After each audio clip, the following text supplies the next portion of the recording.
What if I told you that some jobs in ancient Egypt meant risking death every single day? Sounds like a grim thought, doesn't it? Yet that was the harsh reality for many workers thousands of years ago.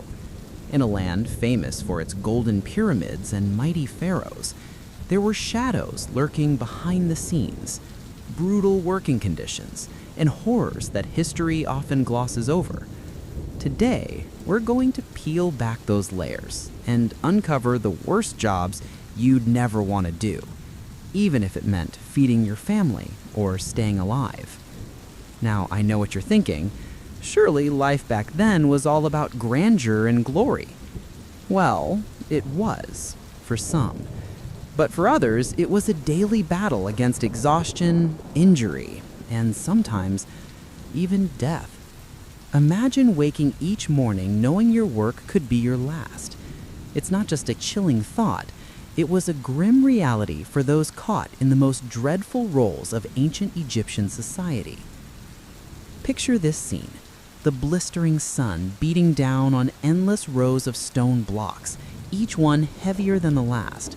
Sweat stings your eyes, your back aches, and your lungs struggle for fresh air amidst the dust. This was the daily life of tomb builders, the very people responsible for crafting the magnificent resting places of Egypt's rulers. Sounds noble, doesn't it? But here's the catch. While their work was monumental, the risks were monumental too. One wrong move, a crumbling stone, and it could all come crashing down. Many never lived to see the tombs completed. But it wasn't just the tomb builders who faced peril. Some jobs were downright terrifying because of the creatures involved. Take crocodile hunters, for instance. Now, if you've ever seen a croc up close, you'll know just how fearsome they are. These hunters had to wrestle with creatures that could snap a person in half, and often did. There was no room for error, no safety nets, only sheer bravery and desperation. The job was hereditary, passed from father to son, trapping families in a deadly cycle. Imagine that. Generations forced to face death daily, not by choice, but by tradition. And then there were the mortuary priests, responsible for the sacred rituals of mummification. On the surface, a revered role, but their job came with hidden dangers.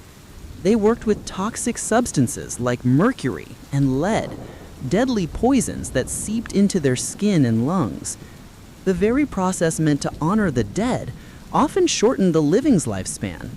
It's a cruel irony that those tending to the afterlife faced grave risks in their own. What's remarkable here is how these stories are barely remembered today. History tends to celebrate the pharaohs, the gods, and the grand monuments, but it glosses over the invisible suffering behind those achievements. Yet the truth is, these hidden horrors shaped ancient Egyptian society just as much as the pyramids themselves. Some jobs were dreaded not just because of physical danger, but also social stigma. Take tax collectors or scribes under harsh rulers, roles that might sound straightforward, but under tyrannical eyes, mistakes weren't just frowned upon. They could lead to cruel, irreversible punishments. Imagine the constant fear of getting even the tiniest detail wrong, knowing the consequences could ruin your life or worse.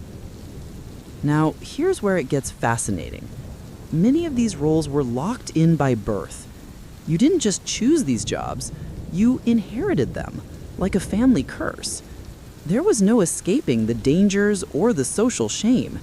It's a sobering thought to consider how much control people had over their own lives back then. What really strikes me about these ancient jobs is the blend of physical hardship and social pressure. It wasn't just about hard labor or dangerous animals. It was also about living under constant scrutiny and fear. The mental toll must have been immense. We often picture ancient Egyptians as stoic and serene, but behind that calm exterior, there was a world of anxiety and risk that's easy to overlook. Imagine the quiet moments after a long day, when a laborer wiped the sweat from his brow and thought about his family, wondering if he'd make it through another day. Or the mortuary priest, coughing from the toxic fumes, but determined to perform the rituals perfectly, knowing the pharaoh's soul depended on it. These aren't just stories, they're glimpses into lives filled with courage and hardship. And there's more. Some of these jobs exposed workers to toxic materials that we now know to be deadly. The mercury and lead used in mummification weren't just dangerous, they were lethal over time, causing illnesses that slowly wore people down. The workers often had no idea what was harming them, just that their health was failing. It's a chilling reminder of how little control they had over their environment. But it's not all doom and gloom. Understanding these harsh realities gives us a deeper appreciation for the resilience of ancient Egyptians. They built wonders that still inspire awe today, despite the brutal conditions they endured. Their stories deserve to be told, not just the triumphs, but the struggles, the dangers, and the everyday battles fought in silence. So, what's behind all this secrecy? Why have these horrible jobs been so neatly swept under the sand? Maybe because they don't fit the grand narrative of glory and power. Maybe because they're uncomfortable reminders that greatness often comes at a terrible price. But we're here to change that. We want to give voice to the forgotten, to shine a light on the worst jobs in ancient Egypt, the ones so dreadful they're barely mentioned in history books. I'm genuinely excited to share these stories with you. They're full of shocking details, fascinating facts, and moments that will make you pause and reconsider what you thought you knew about one of history's most famous civilizations. We'll explore everything from the backbreaking labor of tomb builders to the deadly encounters with wild beasts and the toxic rituals of mortuary priests. Hey, if you're finding this helpful, hit that subscribe button. It really helps me out. Along the way, I'll invite you to think about the human side of history, the fears, hopes, and sacrifices of people just like us, living in a time so different yet strangely familiar. Before we dive deeper, a quick favor. If you're curious to uncover these hidden histories, do hit that subscribe button and drop a comment below. Let me know which job you find the most shocking so far. Your thoughts really help us create more videos that explore the lesser-known corners of history. Now let's take a moment to imagine ourselves stepping onto an ancient Egyptian worksite. The air thick with dust and heat, the ground trembling under the weight of stones being dragged across the sand, the distant roar of crocodiles from the river. It's a scene of both awe and danger, where every day could be your last. This is the world we're about to enter, a world of toil, terror, and tenacity. So, are you ready to uncover the worst jobs history tries to hide? Trust me, these stories will shock you to your core. Stick around, because what comes next will change the way you see ancient Egypt forever. In the next chapter, we'll zero in on one of the most infamous roles, the tomb builders. We'll explore not just their monumental work, but the hidden perils and personal sacrifices that made their jobs truly nightmarish. You won't believe what it took to carve eternity out of stone. Until then, keep wondering about the lives of those who built history, often at the greatest cost imaginable. Picture this scene: the relentless Egyptian sun blazing overhead, the air thick with dust and sweat, the ground cracked and baked underfoot. It's not a postcard perfect image of ancient life, is it? No, it's the harsh reality faced daily by the men who built the very monuments that now fill our history books, the tomb builders and quarry workers of ancient Egypt. They were the ones who truly toiled under the pharaoh's shadow, laboring in conditions so brutal that many paid with their very lives. Now, when we think of ancient Egypt, our minds often wander to grand pyramids, golden treasures, and majestic temples.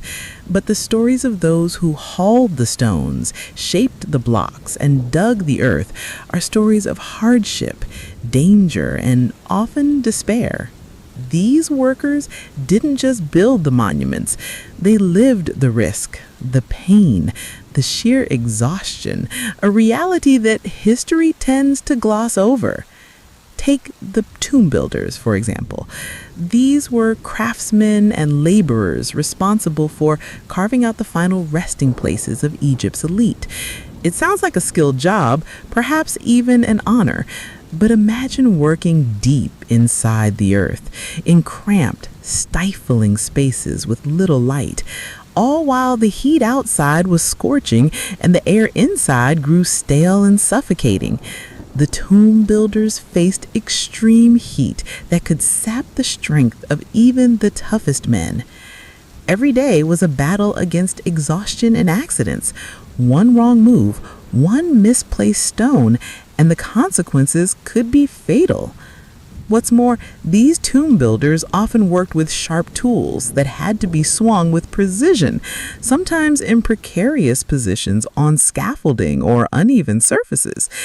It wasn't uncommon for workers to suffer severe injuries, crushed limbs, broken bones, even fatal falls. But there was rarely a break or time to recover. The pharaoh's tomb had to be ready in time for the burial rites, and delays were not taken lightly. The pressure, the physical toll, it must have been immense. And here's something quite chilling. The tomb builders weren't protected by any health and safety standards, of course. If you think modern manual labor is tough, imagine having to wrestle with these conditions day after day with no proper medical care if you fell ill or got hurt. The weight of their labor is almost unimaginable. But the tomb builders were only part of this story. The quarry workers, too, faced their own brand of relentless toil. Picture them standing beside towering cliffs of stone, armed with primitive tools, chipping away at massive blocks of limestone or granite. These stones were the building blocks of Egypt's glory, but getting them out of the earth was a deadly business. The labor was backbreaking.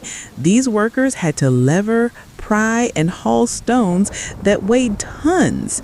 And the work was done under the burning sun with little relief. But it wasn't just the physical strain that made this job so hazardous.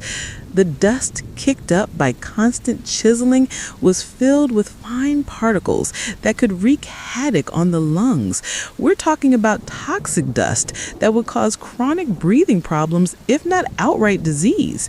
Imagine coughing day and night, struggling for breath, yet having to return to that very same quarry the next day. It's worth pausing for a moment to consider the sheer scale of this suffering. These jobs weren't occasional or temporary.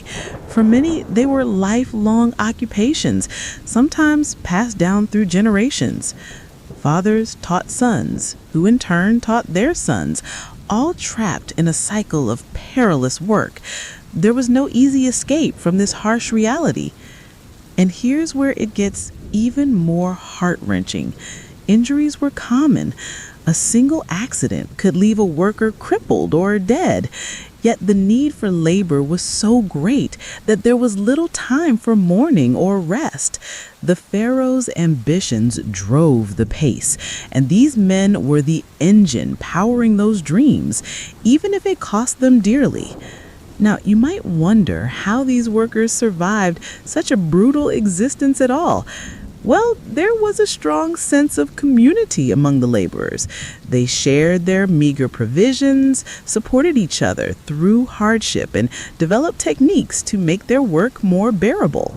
Some evidence even suggests that these workers were paid in rations of grain and beer, the staples of an ancient diet.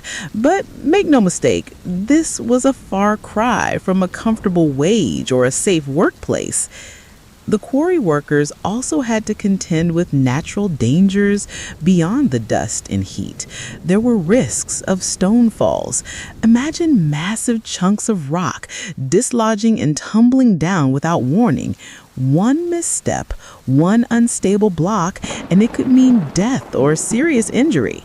Despite these hazards, work continued day in, day out, because the demand for stone was relentless. Temples, pyramids, statues all required fresh stone, and the quarry was the only source. And here's a detail that often gets overlooked. The physical exhaustion didn't end with the workday.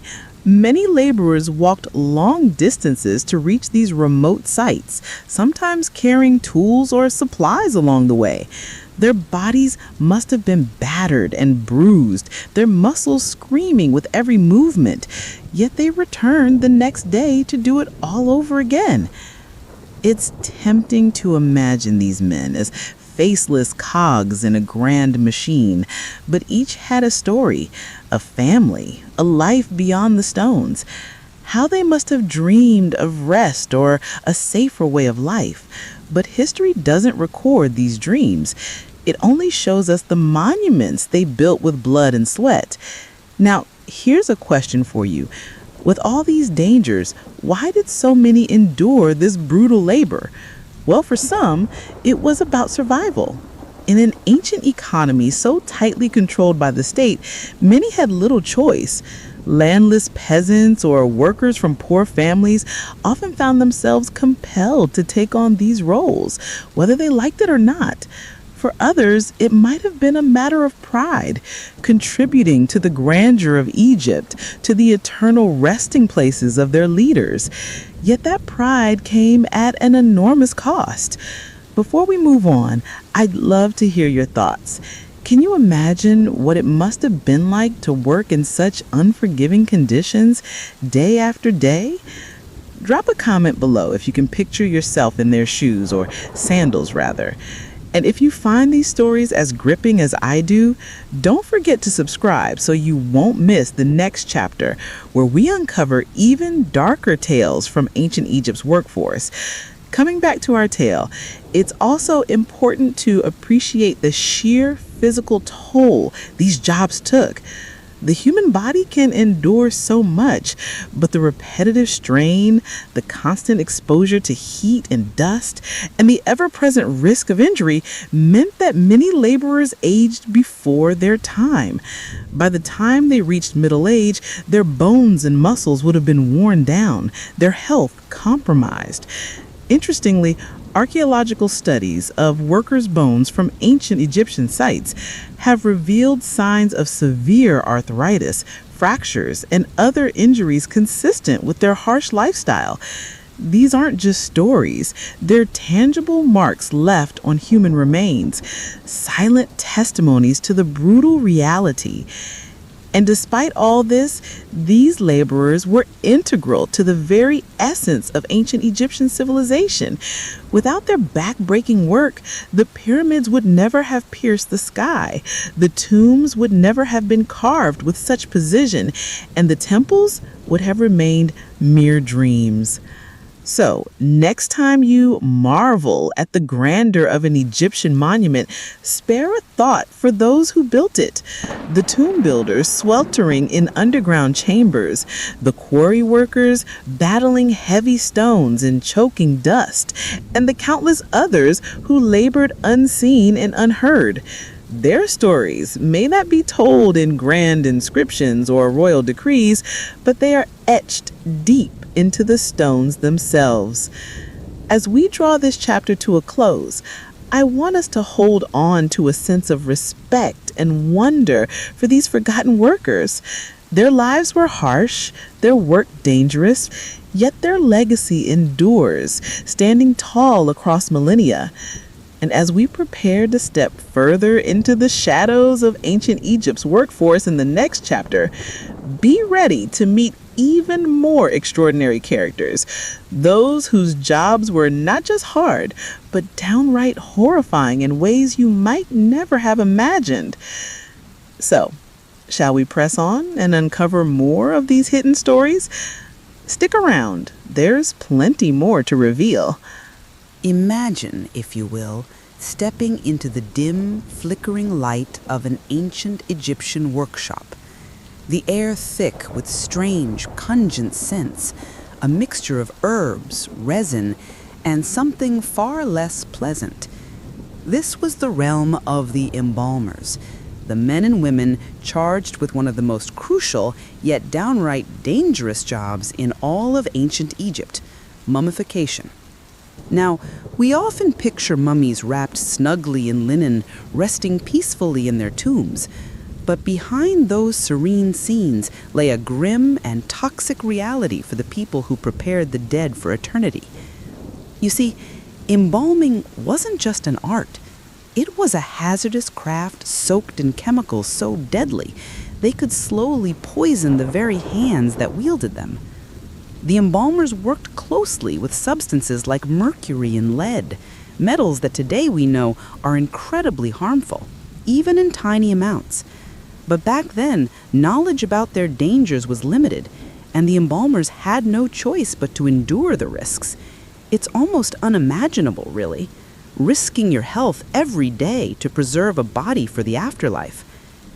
Now, let's take a closer look at what made this job so treacherous. Mummification involved removing internal organs, drying the body, and applying various resins and oils to prevent decay. Among these were compounds containing mercury, used for its preservative qualities, and lead, often found in pigments and embalming materials. Imagine handling these toxic substances day in, day out, without gloves or masks, in a warm, enclosed space. It was like working in a poison chamber.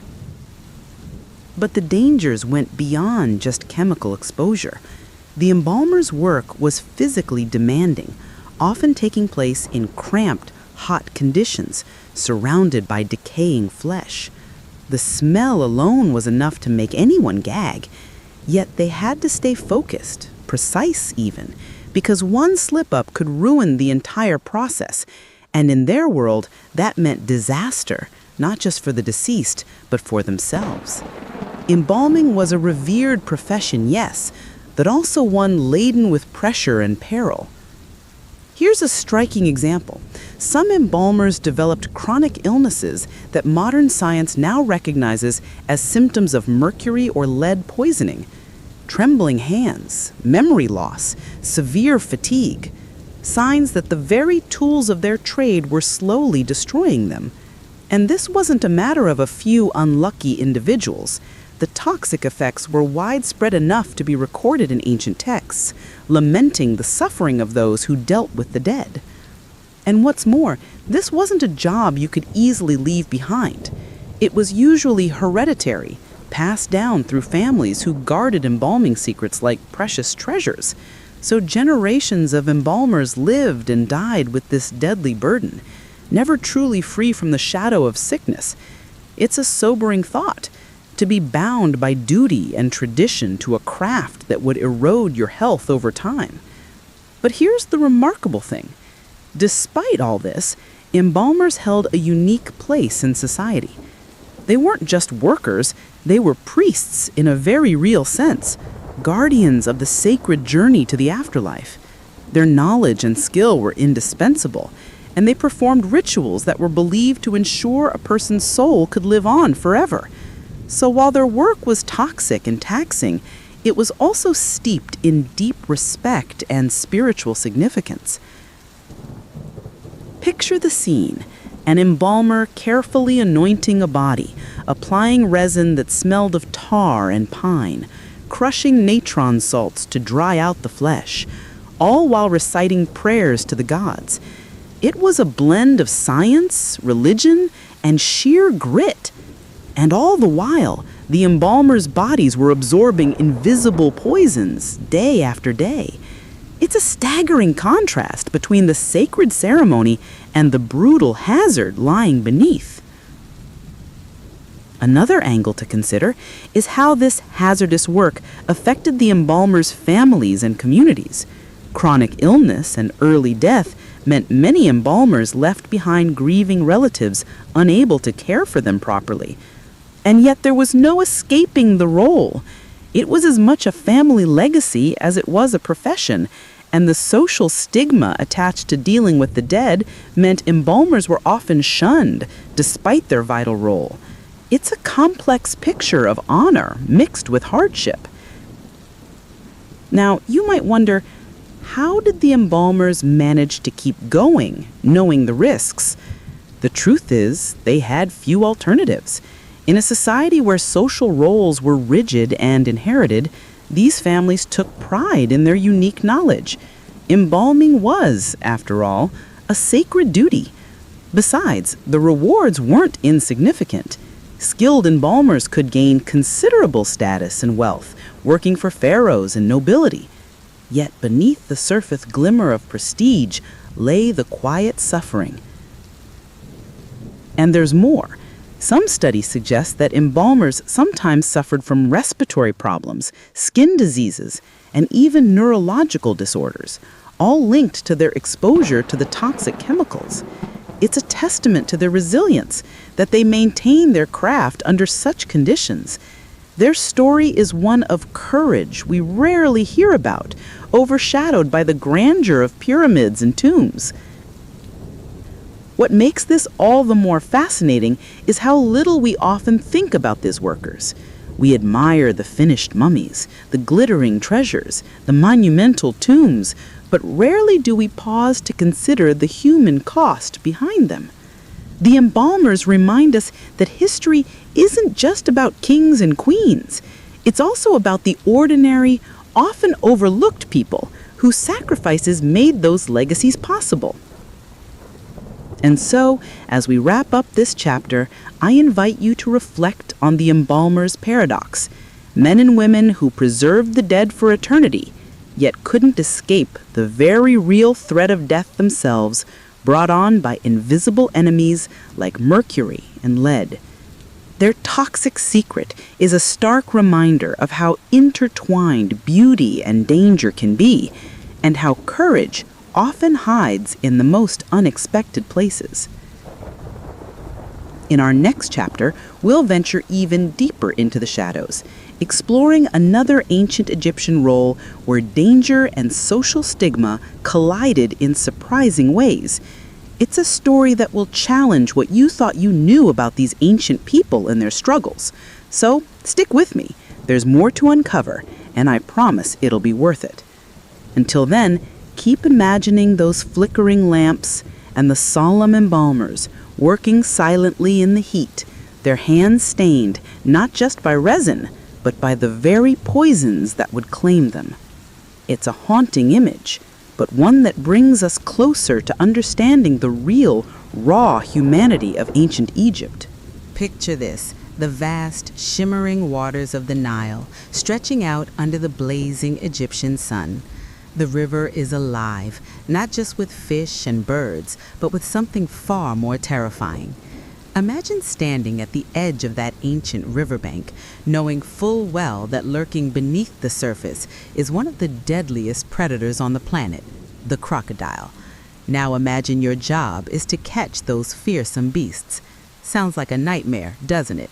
Yet, this was the reality for crocodile hunters in ancient Egypt, a role so perilous it's hard to believe anyone volunteered for it. Crocodile hunting was no ordinary occupation. It wasn't just about muscle or brute strength. It was a deadly dance with death, a test of nerves that only the bravest, or perhaps the most desperate, could endure. These hunters faced the Nile's most lethal inhabitants daily, risking fatal attacks that could come in the blink of an eye. Every moment spent near the water was a gamble with fate. But why, you might wonder, would anyone take on such a hazardous job? What made crocodile hunters so essential that their lives were constantly on the line? Well, the answer lies in the complex relationship the ancient Egyptians had with their environment and these fearsome reptiles. The Nile was the lifeblood of Egypt, providing water, food, and fertile land. But it was also home to crocodiles that posed a constant threat to both people and livestock. The crocodile wasn't just a creature to be feared, it was also one to be controlled. This meant that crocodile hunters played a vital role in protecting communities living along the river, ensuring the safety of fishermen, farmers, and traders alike. Now, here's the remarkable thing. Crocodile hunters weren't just reckless thrill seekers.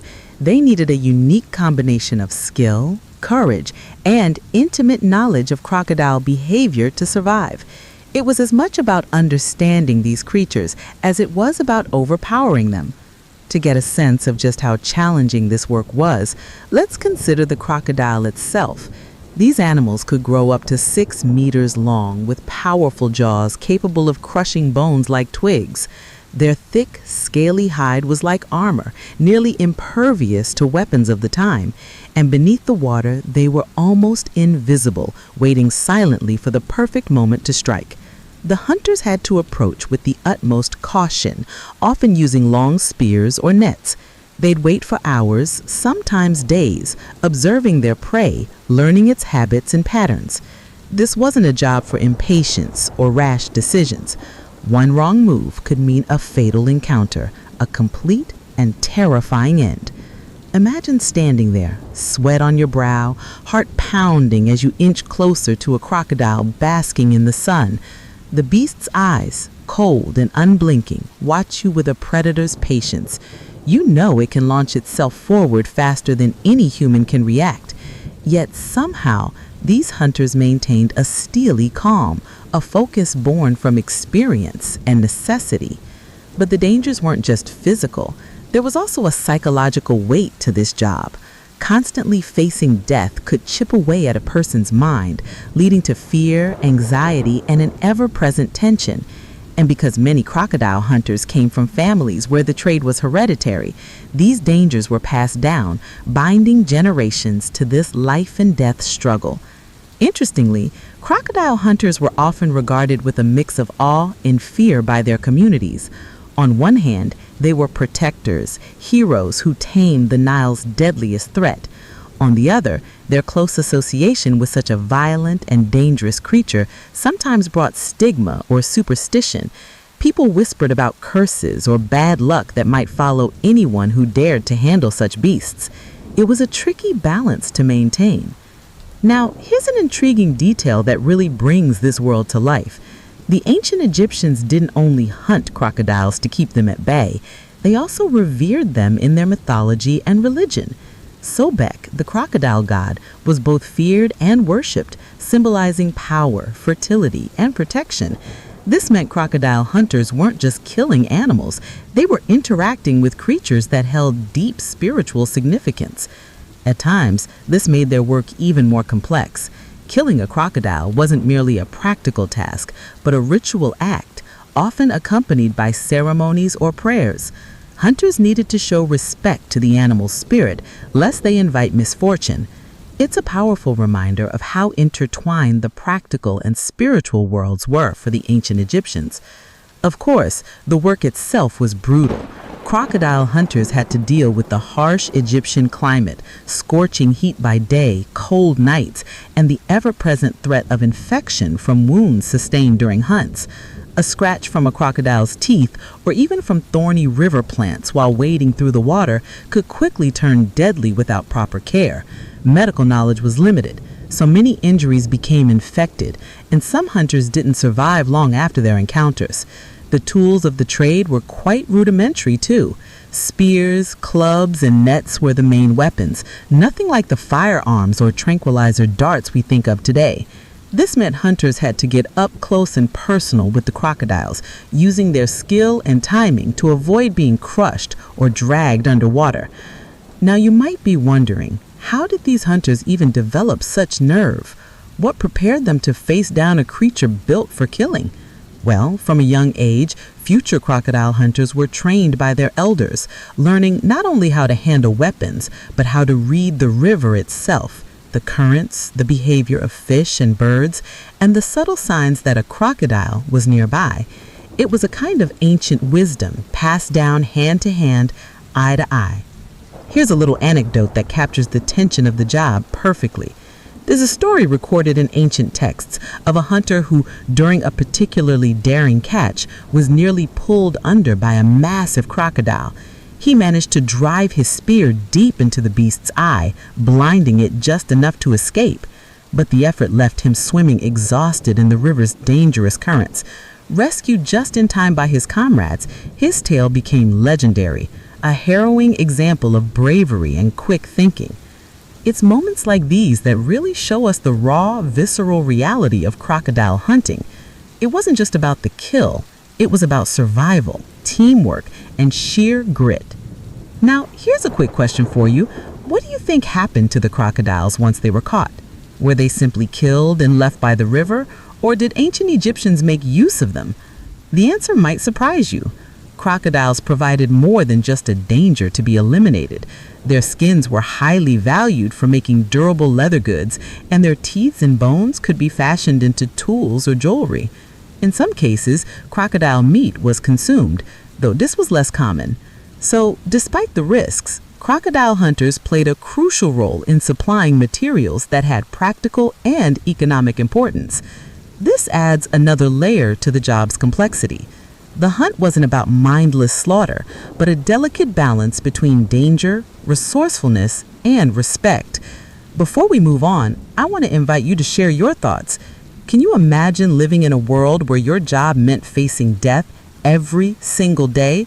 Would you have the courage, the calm, the skill to do what these hunters did? Let me know in the comments below. I'd love to hear your take on this. Now, as fascinating as the crocodile hunter's story is, it also offers us a broader glimpse into how ancient Egyptians interacted with the natural world. It wasn't a simple tale of domination or fear, but one of coexistence, respect, and survival. These hunters stood at the front line of that relationship, embodying the dangers and the demands of living beside the Nile.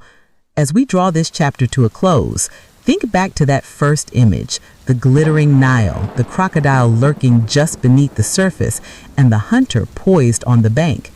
It's a scene charged with tension, bravery, and an almost unimaginable risk.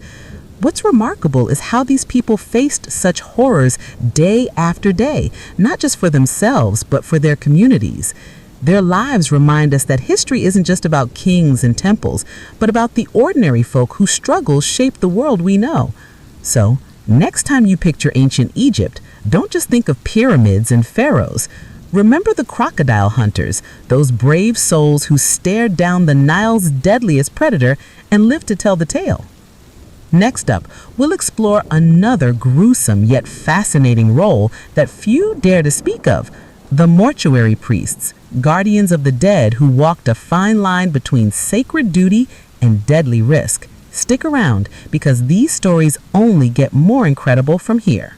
Imagine, if you will, stepping into a world where death isn't just a distant thought, but something you encounter daily, up close and personal. Now, picture being the person responsible for meeting death's aftermath head on. No gloves, no escape. In ancient Egypt, this was the grim reality for mortuary priests. Their lives were a blend of sacred duty and shadowy horror, a strange dance between honor and taboo. It's a story that's rarely told, yet it deserves our full attention. Mortuary priests were the keepers of one of the most unsettling jobs in ancient Egypt. Their role? To prepare the dead for the journey to the afterlife. Sounds noble, doesn't it? But beneath the surface lay a dark and dangerous world, where contact with corpses wasn't just a job hazard, it was a spiritual risk, a social curse. You see, in ancient Egyptian belief, death was not simply an end. It was a transformation, a passage to a new existence. The dead needed careful tending, washed, purified, and wrapped with meticulous precision. Mortuary priests were the ones entrusted with this sacred task. Yet, ironically, their closeness to death made them outcasts in society. They were feared as much as they were respected. Let's picture a day in the life of one such priest.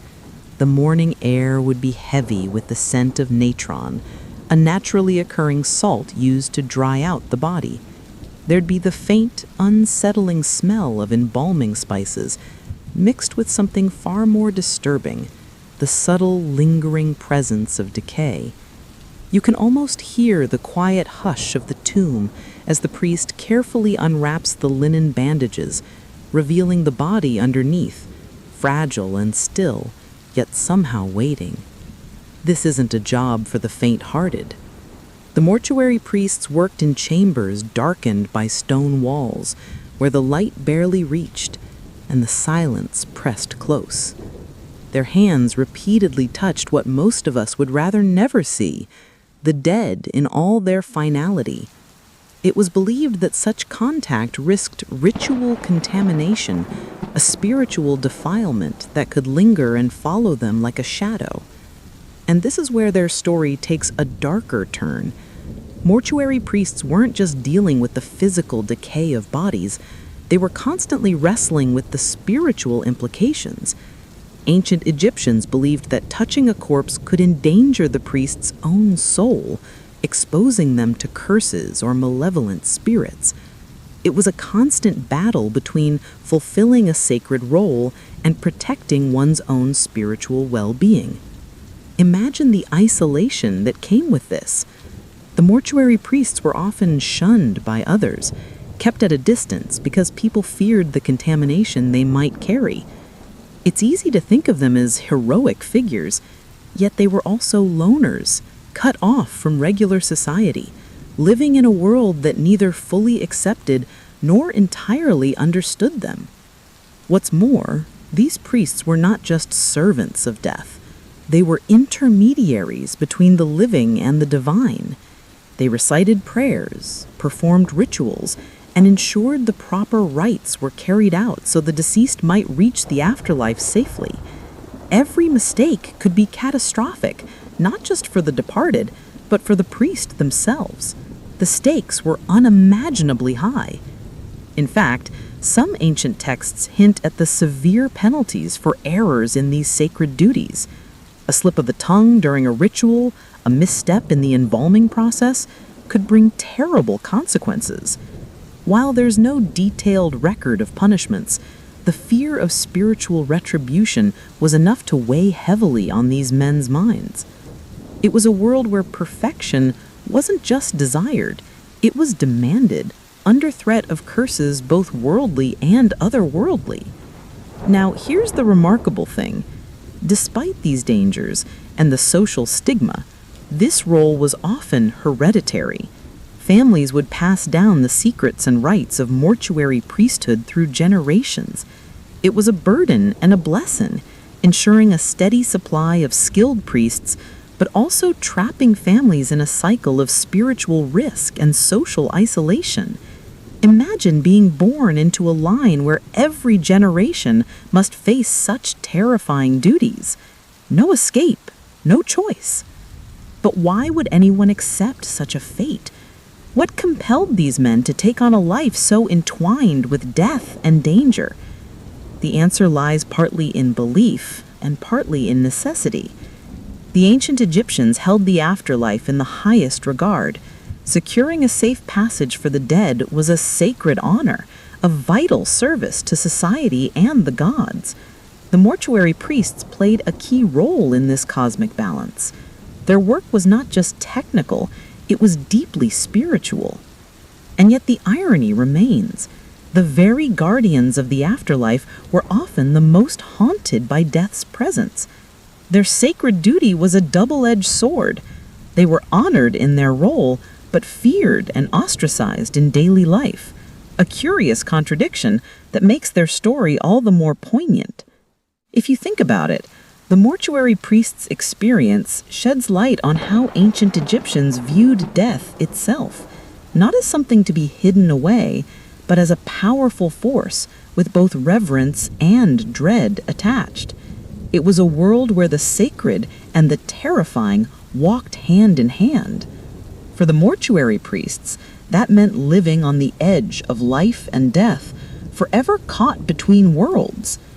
Now here's something that often goes unnoticed. The physical dangers involved in their work were significant too. The chemicals used in mummification, like mercury and lead, were toxic. Handling these substances day after day would have taken a toll on the priest's health, adding a grim physical cost to their spiritual burdens. It's hard not to feel a deep respect for their endurance. And if the hazards of poison and social exclusion weren't enough, there was also the emotional weight. Constantly facing dead loved ones, neighbors, perhaps even family members, It must have been a heavy cross to bear. Imagine the quiet moments when the priest, away from the ritual, might pause to reflect on the fragility of life and their own place in this cycle. It's no wonder then that mortuary priests were often viewed with a mixture of awe and fear. They occupied a unique place in ancient Egyptian society, both essential and marginalized. Their world was cloaked in mystery, their lives marked by a strange blend of reverence and horror. So next time you think of ancient Egypt, with its pyramids and pharaohs, spare a thought for these shadowy figures.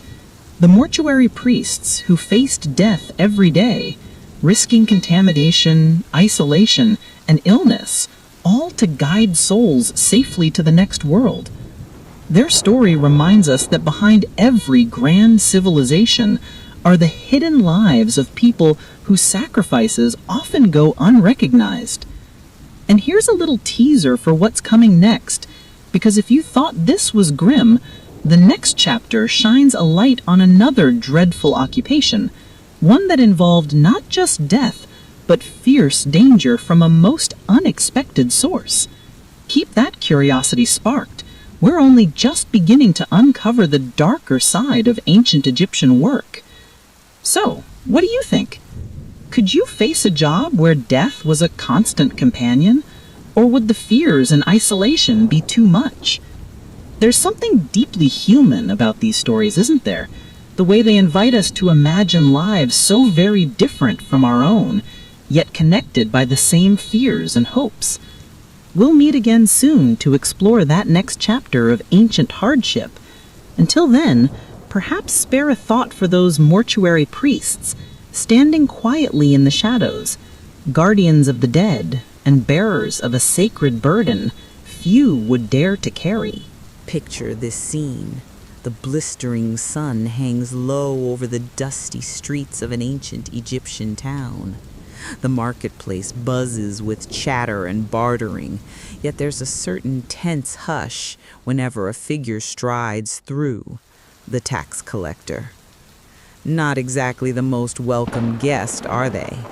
In fact, tax collectors in ancient Egypt were among the most despised people of their time, and yet their role was crucial to the smooth running of the kingdom. Quite the paradox, really. How could those so powerful also be so reviled? Let's step into their shoes for a moment, if you dare. Imagine being the person responsible for demanding a chunk of everyone's hard-earned grain, cattle, or silver, all under the watchful glare of the pharaoh himself. Now that's a job loaded with tension. On one hand, you've got the rulers breathing down your neck, expecting you to deliver exact amounts of tax, come rain or shine, good harvest or bad. On the other, the common folk you collect from are seething with resentment, often ready to lash out. It's no wonder tax collectors earned such a dreadful reputation. They were the kingdom's necessary evil, carrying out a task no one else wanted. Their position was powerful, yes, but it came with a price far heavier than the weight of the taxes they hauled. For one, they were social outcasts, loathed by peasants and nobles alike. The public saw them as traitors, men who lined their pockets at others' expense, often resorting to harsh methods to squeeze every last grain or coin from those struggling to survive. But here's the kicker. Despite their fearsome role and the wealth they handled, tax collectors were themselves vulnerable to the pharaoh's wrath. You see, ancient Egypt wasn't exactly known for its gentle approach to mistakes. The pharaoh's word was law, and errors in tax collection were met with brutal penalties. If a tax collector failed to bring in the required amount, whether due to mismanagement or simply a poor harvest, they risked severe punishment. We're talking lashings, fines, or worse, imprisonment, even death. The stakes were high sky. Imagine the constant pressure, walking a tightrope with nothing but a whip waiting should you falter. Now here's where it gets fascinating. Despite the risks, tax collecting was often a hereditary role.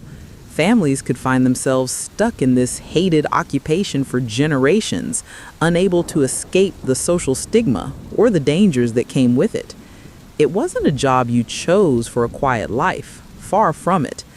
There's a story from the reign of one particularly harsh pharaoh, Amenhotep III, whose tax collectors were infamous for their ruthlessness. Reports suggest they didn't just collect taxes.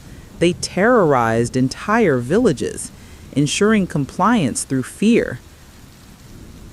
Imagine the weight on those men's shoulders, living in constant dread, mistrusted by everyone, yet unable to back down. It must have been a lonely existence, walking through towns with eyes full of suspicion, knowing any slip-up could mean a cruel fate. And yet they had to keep going because the pharaoh's order was absolute. What's also intriguing is how tax collectors operated within the broader social fabric. They weren't just men with ledgers, they wielded real power. A nod from a tax collector could mean the difference between a farmer keeping his land or losing it. And with that power came the temptation to abuse it. Many collectors were known to demand more than what was due, pocketing the surplus. This naturally stoked the fires of hatred against them. But here's a thought. Could we really blame the tax collectors entirely? They were cogs in a vast, unforgiving machine.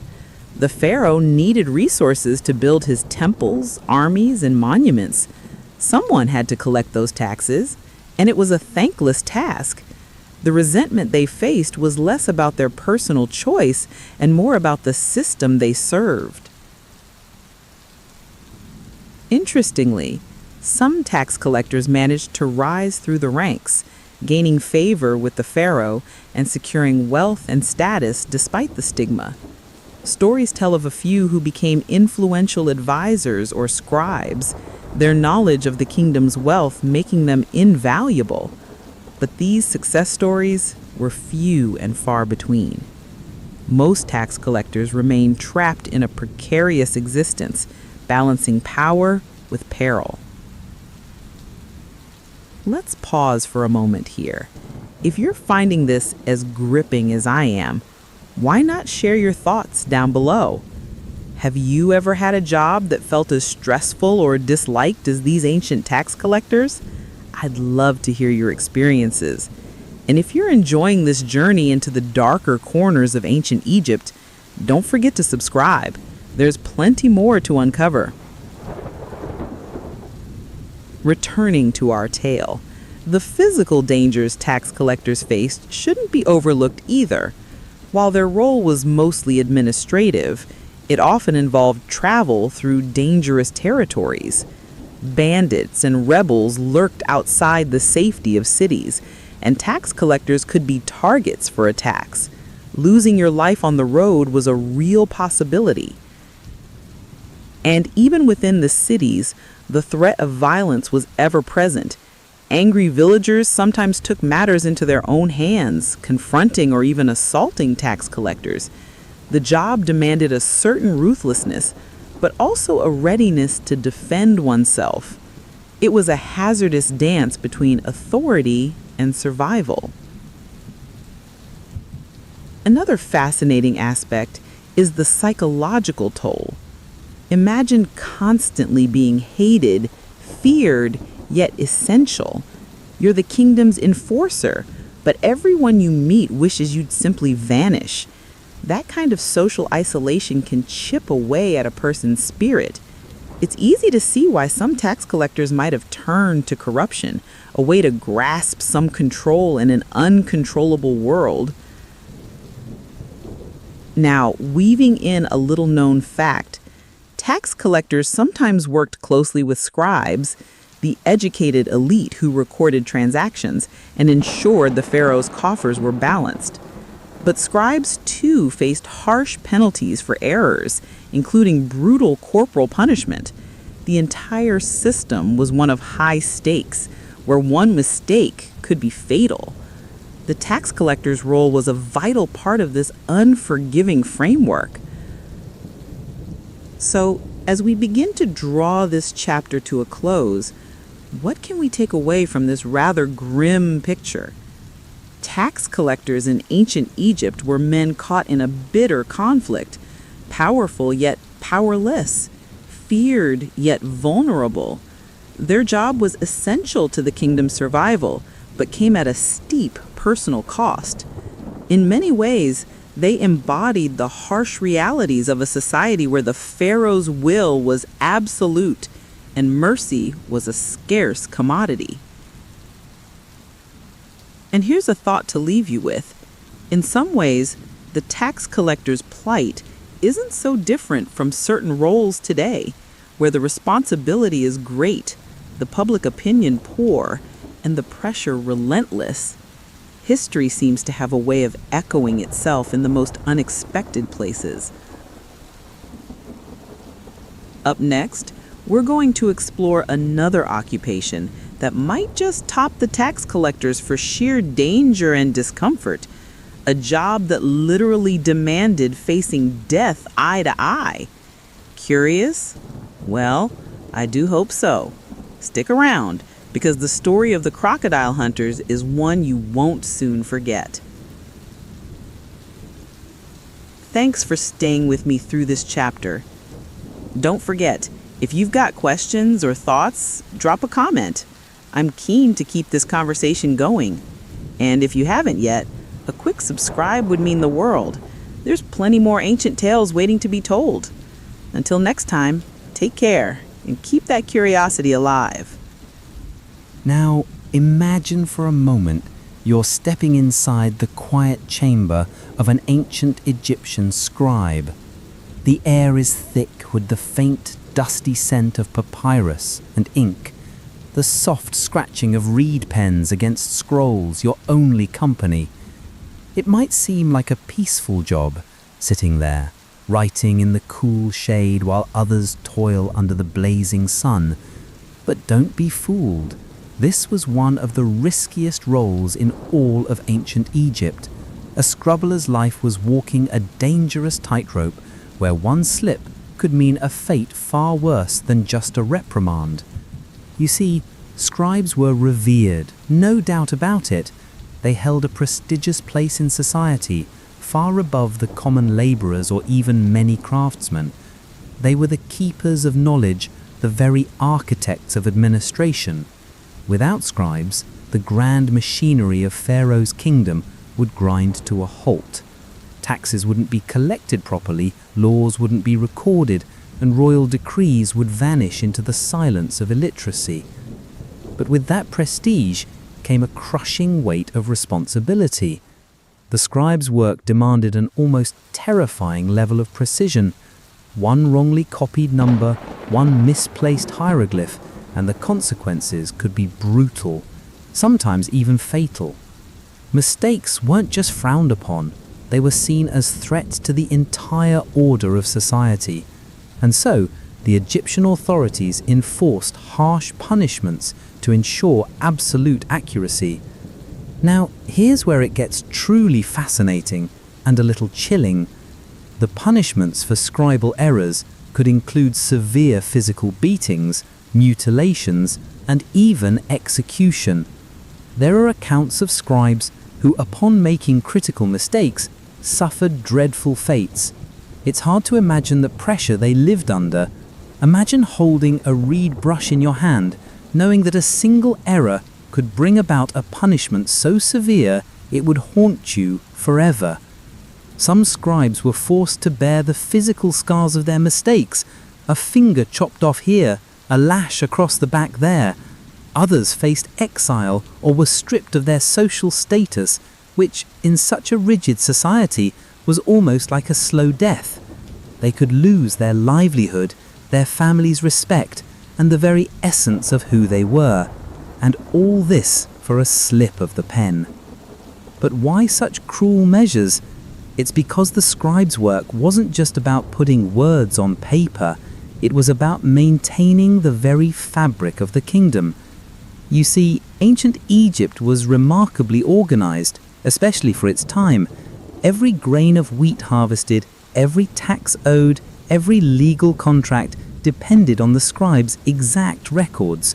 A small error could ripple outwards, causing chaos in the economy, or even disputes so severe that they threatened the pharaoh's rule. Picture this: a scribe working in the heat of the day, the flickering light of an oil lamp his only friend during late-night sessions. His eyes are tired, his fingers cramped, knowing full well that any mistake might not only ruin his career, but endanger his life. The weight of the kingdom seemed to rest on his very hand. It's also worth remembering that becoming a scribe was no walk in the park. Most scribes came from families that had trained for generations. It was a hereditary role in many cases, passed down like an heirloom.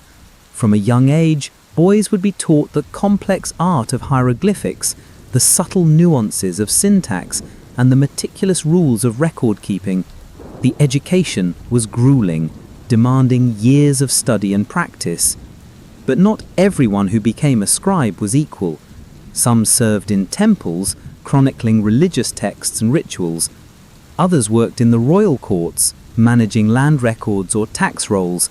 Still, others found themselves scribbling in the less glamorous offices of local officials, often under the watchful eye of harsh supervisors who tolerated no mistakes. No matter the setting, the danger was always present.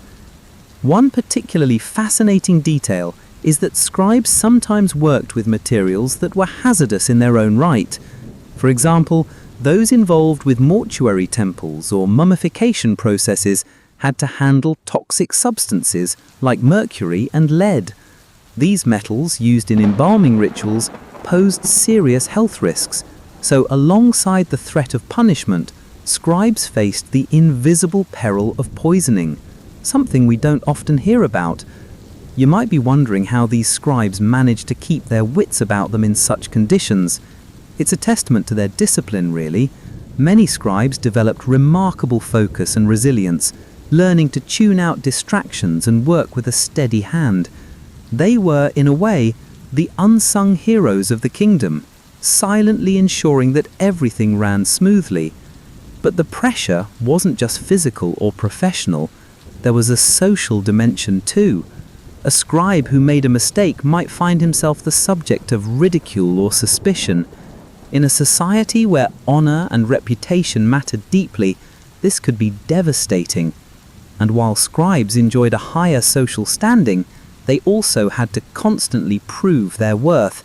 They were caught in a relentless cycle of expectation and scrutiny. Here's an anecdote that brings all this home.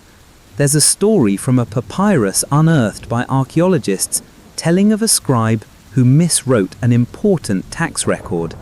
The error caused a dispute over land ownership, angering a powerful noble. The scribe was summoned and punished. His finger was cut off to mark the severity of his mistake. Yet rather than ending his career, this harsh punishment was a warning to others.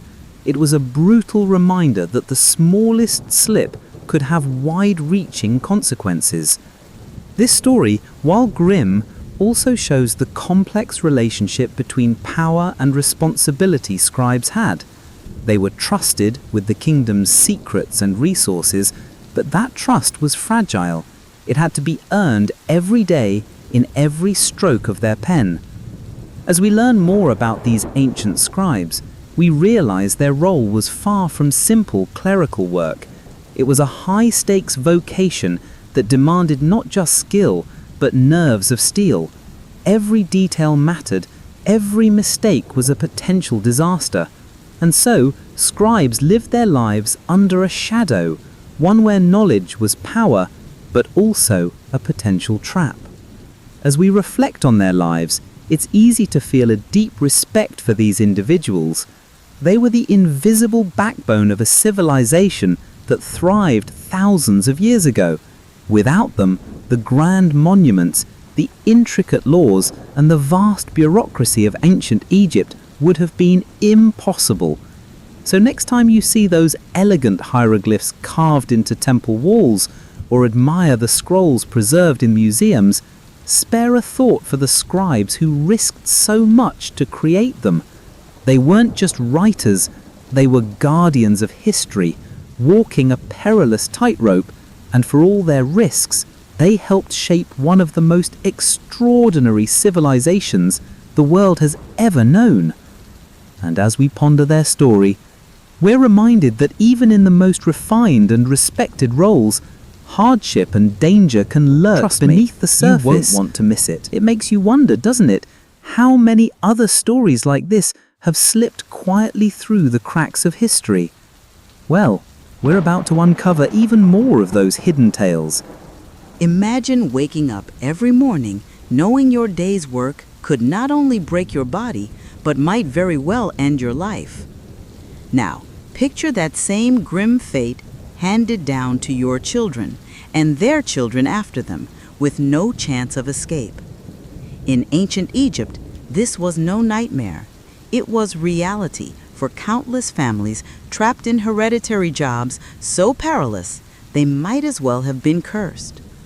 Today, we're stepping into those shadows, where generations were bound by duty and danger, caught in cycles of hardship that shaped entire lives. Now, it might be tempting to think that back then you could simply choose a different path, perhaps becoming a scribe, a craftsman, or a merchant. But that wasn't how it worked for many. Certain occupations, especially the most hazardous, were passed down like an unwanted heirloom, stitched tightly into the fabric of family identity. It was as if your fate was sealed the moment you took your first breath. Take the tomb builders, for example. We've already seen how brutal their work was, lugging heavy stone blocks under the scorching sun, carving intricate hieroglyphs, all while dodging collapsing ceilings and deadly dust. But what's less often mentioned is that in many cases, entire clans were tomb builders for generations. Fathers taught sons, who in turn taught their sons in a never-ending relay of back-breaking labor. It was a family business, yes, but one that carried an unbearable cost. And the cost wasn't just physical. Decades of exposure to dust filled with fine particles caused chronic respiratory diseases, and accidents were frequent. Imagine families living with the constant fear that one misstep could mean the end. Yet the children born into these clans had no choice but to follow suit, leaving school, if they even went to one, to pick up the chisel and hammer. Their lives were shaped by the work of their ancestors, like a chain they couldn't break. But the tomb builders were just one example. Among the deadliest hereditary jobs were those linked to mummification. Now, you might think working as a mortuary priest or embalmer would be a revered role, given its sacred nature. And indeed, it was considered an important religious duty. But here's the catch. Handling toxic substances like mercury and lead was part and parcel of the job. These metals, used in embalming processes, slowly poisoned those who worked with them. What's more, these roles were often handed down through families who had specialized knowledge, secrets of embalming techniques passed down like precious scrolls. This ensured that only the initiated could perform the rituals, locking the profession and the accompanying hazards into family lines. The long-term effects were devastating. Many mortuary workers suffered from chronic illnesses, blindness, and disabilities caused by prolonged exposure. Now, here's something that truly pulls at the heartstrings. Imagine watching your child inherit not just your trade, but your pain. The younger generation didn't just inherit skills, they inherited scars, both visible and hidden. For many families, these hereditary jobs were akin to curses, condemning them to a lifetime of suffering and hardship. And it wasn't just the physical dangers. Social stigma played a part too. Certain jobs, like tax collectors or scribes under harsh rulers, carried harsh social penalties if mistakes were made. Errors might lead to brutal punishments, sometimes even death.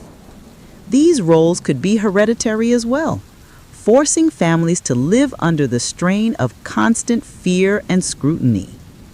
Now, let's pause for a moment here. Have you ever wondered how people manage to keep going despite such relentless adversity? It's a question that lingers long after you consider the facts. And it's this human resilience, this stubborn will to endure, that makes these stories so poignant. Now, if you found this glimpse into the lives of ancient Egyptian families gripping so far, why not share your thoughts below? Ever heard of other historical examples where families were trapped in dangerous work? I'd love to hear your take. Back to our tale, another brutal hereditary occupation was that of crocodile hunters. Yes, you heard that right. Crocodiles weren't just symbols of power and fear. They were very real threats, and hunting them was a profession passed down through generations. These hunters faced death daily, grappling with beasts that could snap a man in two with terrifying ease. Families who took on this role had no choice but to accept the constant threat of injury or death. The work required incredible courage, but also meant that many hunters returned home maimed or not at all. Imagine the anxiety in households where the father or eldest son might never come back, yet the younger ones were expected to follow in his footsteps. The cycle of danger and loss was relentless. We can also consider the scribes, often romanticized as learned individuals, but under certain rulers, their jobs were fraught with peril. Mistakes, small errors in recording taxes or decrees could lead to severe punishments. Families of scribes sometimes faced hereditary pressure to maintain flawless records, as any failure could bring disgrace or worse. This kind of psychological burden is easy to overlook, but no less crippling. So, what does all this tell us? It paints a vivid picture of how work in ancient Egypt wasn't just a way to earn a living. It was a defining factor of identity and survival, often shadowed by pain and risk. The hereditary nature of these jobs created unbreakable chains, with families locked into perilous roles generation after generation. Here's where it gets fascinating. These cycles also contributed to the wider social fabric. The presence of such dangerous, hereditary jobs ensured a steady supply of labor for the kingdom's most demanding tasks. It was a grim balancing act. Ancient Egypt thrived on the backs of those who had no choice but to bear these burdens. And it wasn't just about the workers themselves. The ripple effects extended to their communities. Families devastated by illness or injury faced social isolation, economic hardship, and sometimes were forced to rely on charity or communal support. The hereditary nature meant there wasn't an easy escape route. It was a web of hardship, spun tight across centuries.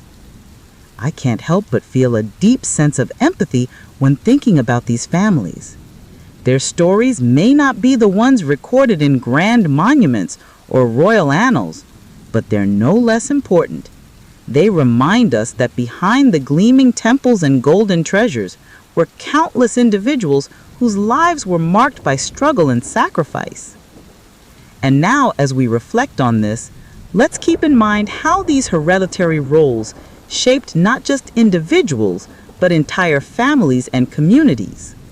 Life back then was an intricate dance between duty, survival, and endurance. A dance many had no choice but to learn from birth.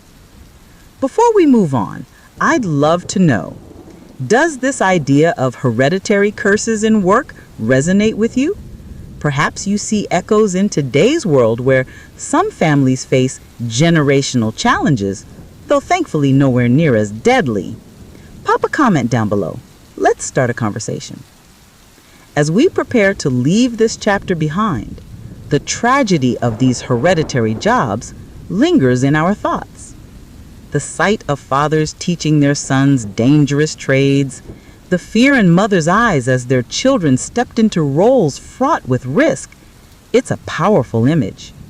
It reminds us that history isn't just about kings and queens, but about the real people whose lives laid the foundations for civilization.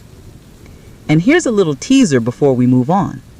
Next up, we'll explore those rare, almost unbelievable jobs that might make you question just how much people were expected to endure. Trust me, you won't want to miss it. So, let's take a moment to appreciate the strength and resilience of families trapped in these hereditary roles. Their stories, though heavy, are part of what makes ancient Egypt's history so gripping and human. And as always, thank you for joining me on this journey. There's so much more to uncover together. Picture this scene: the blazing Egyptian sun beating down mercilessly, the Nile's giant hippos wallowing lazily nearby, and the sharp-eyed crocodiles lurking just beneath the surface. Now imagine you're one of the few brave, or perhaps desperate souls whose job it is to manage these wild, unpredictable beasts. Welcome to the world of ancient Egyptian animal handlers, the men who danced with danger every single day. It's a job that sounds straight out of a nightmare, yet it was very real. These men lived with a kind of constant tension, like walking on the edge of a knife, knowing full well that one wrong move could mean a gruesome end. Their work was brutal, unforgiving, and often fatal. But why would anyone take on such a perilous role? And what exactly did their daily life look like? Let's unravel the vivid and often shocking realities these handlers faced. First off, it's crucial to understand that animals like hippos and crocodiles weren't just wildlife to be admired from a distance. They were both revered and feared, symbols of power, but also living threats to communities. Hippos could weigh over 3,000 kilograms and were ridiculously territorial. Crocodiles, meanwhile, had jaws that could snap a man in half before he even had a chance to blink. These animals were the kings of their watery realms, and anyone tasked with managing them had to respect that fact. The handler's duties were varied, but usually involved controlling and sometimes capturing these creatures, whether for religious purposes, royal display, or to protect the villages from constant attacks. Imagine the sheer nerve it took to approach a hippo, especially during breeding season when they were at their most aggressive. These handlers needed to be incredibly skilled, but also extraordinarily brave, or foolish, depending on your perspective. One ancient text even describes a crocodile hunter who lost an arm to a particularly vicious reptile. Yet despite such horrifying injuries, these men rarely received the medical attention we'd consider basic today. Wounds were often left to fester, infections ran rampant, and yet the work went on. Pain and injury were just part of the job. It's a sobering thought that many of these men carried their scars silently, each one a testament to a narrow escape or a brush with death. But here's the remarkable thing. Despite this constant danger, the handlers developed a kind of respect, even a relationship with the creatures they managed. They learned to read the subtle signs of behavior, the flick of a tail, the twitch of a nostril that signaled when an animal was about to attack or retreat. This was no mere brute force job. It demanded patience, intuition, and a deep understanding of the animal's moods. It was a dance, a deadly dance, where one misstep could cost a life. Now, you might wonder, how did these men even get into such a profession? Well, many of these roles were hereditary, passed down through generations. It wasn't like you could simply walk into this job. Families became known for their skills with particular animals, and with that came a kind of grim legacy. If your father was a crocodile hunter, chances were you'd be one too. There was little escape from the cycle of danger. What's quite chilling is the social stigma that sometimes accompanied these jobs. Animal handlers were often seen as necessary, but somewhat marginal figures in society, respected for their skills, but feared for their association with death and danger. They lived on the edges of communities, both literally and figuratively. And when accidents happened, as they often did, the blame could fall heavily on them, adding yet another layer of pressure. One story passed down tells of a hippo handler who was caught off guard during a routine task. The hippo smashed the small boat they were in, dragging the man underwater. Miraculously, he survived, but barely. The community's response was a mixture of awe and dread. Here was a man who had stared death in the face and lived, but also a reminder of just how fragile life could be in this line of work. It's also worth noting the environmental challenges. The Nile's flood cycles could turn calm bank rifts into raging torrents. Handling animals in such shifting, unpredictable conditions added a whole new layer of risk. The handlers had to be expert swimmers and boatmen, able to navigate dangerous waters while keeping an eye on their charges. The physical toll on their bodies must have been enormous, muscles strained, skin blistered, and spirits tested. Yet, despite all this, these men didn't just survive. Many thrived in their roles, becoming legends in their own right. Their knowledge was invaluable, and their courage unmatched. They were the unsung heroes of ancient Egypt's wild frontiers, balancing skill with constant fear, living daily with the knowledge that their job could end in death. So, what can we take away from these stories?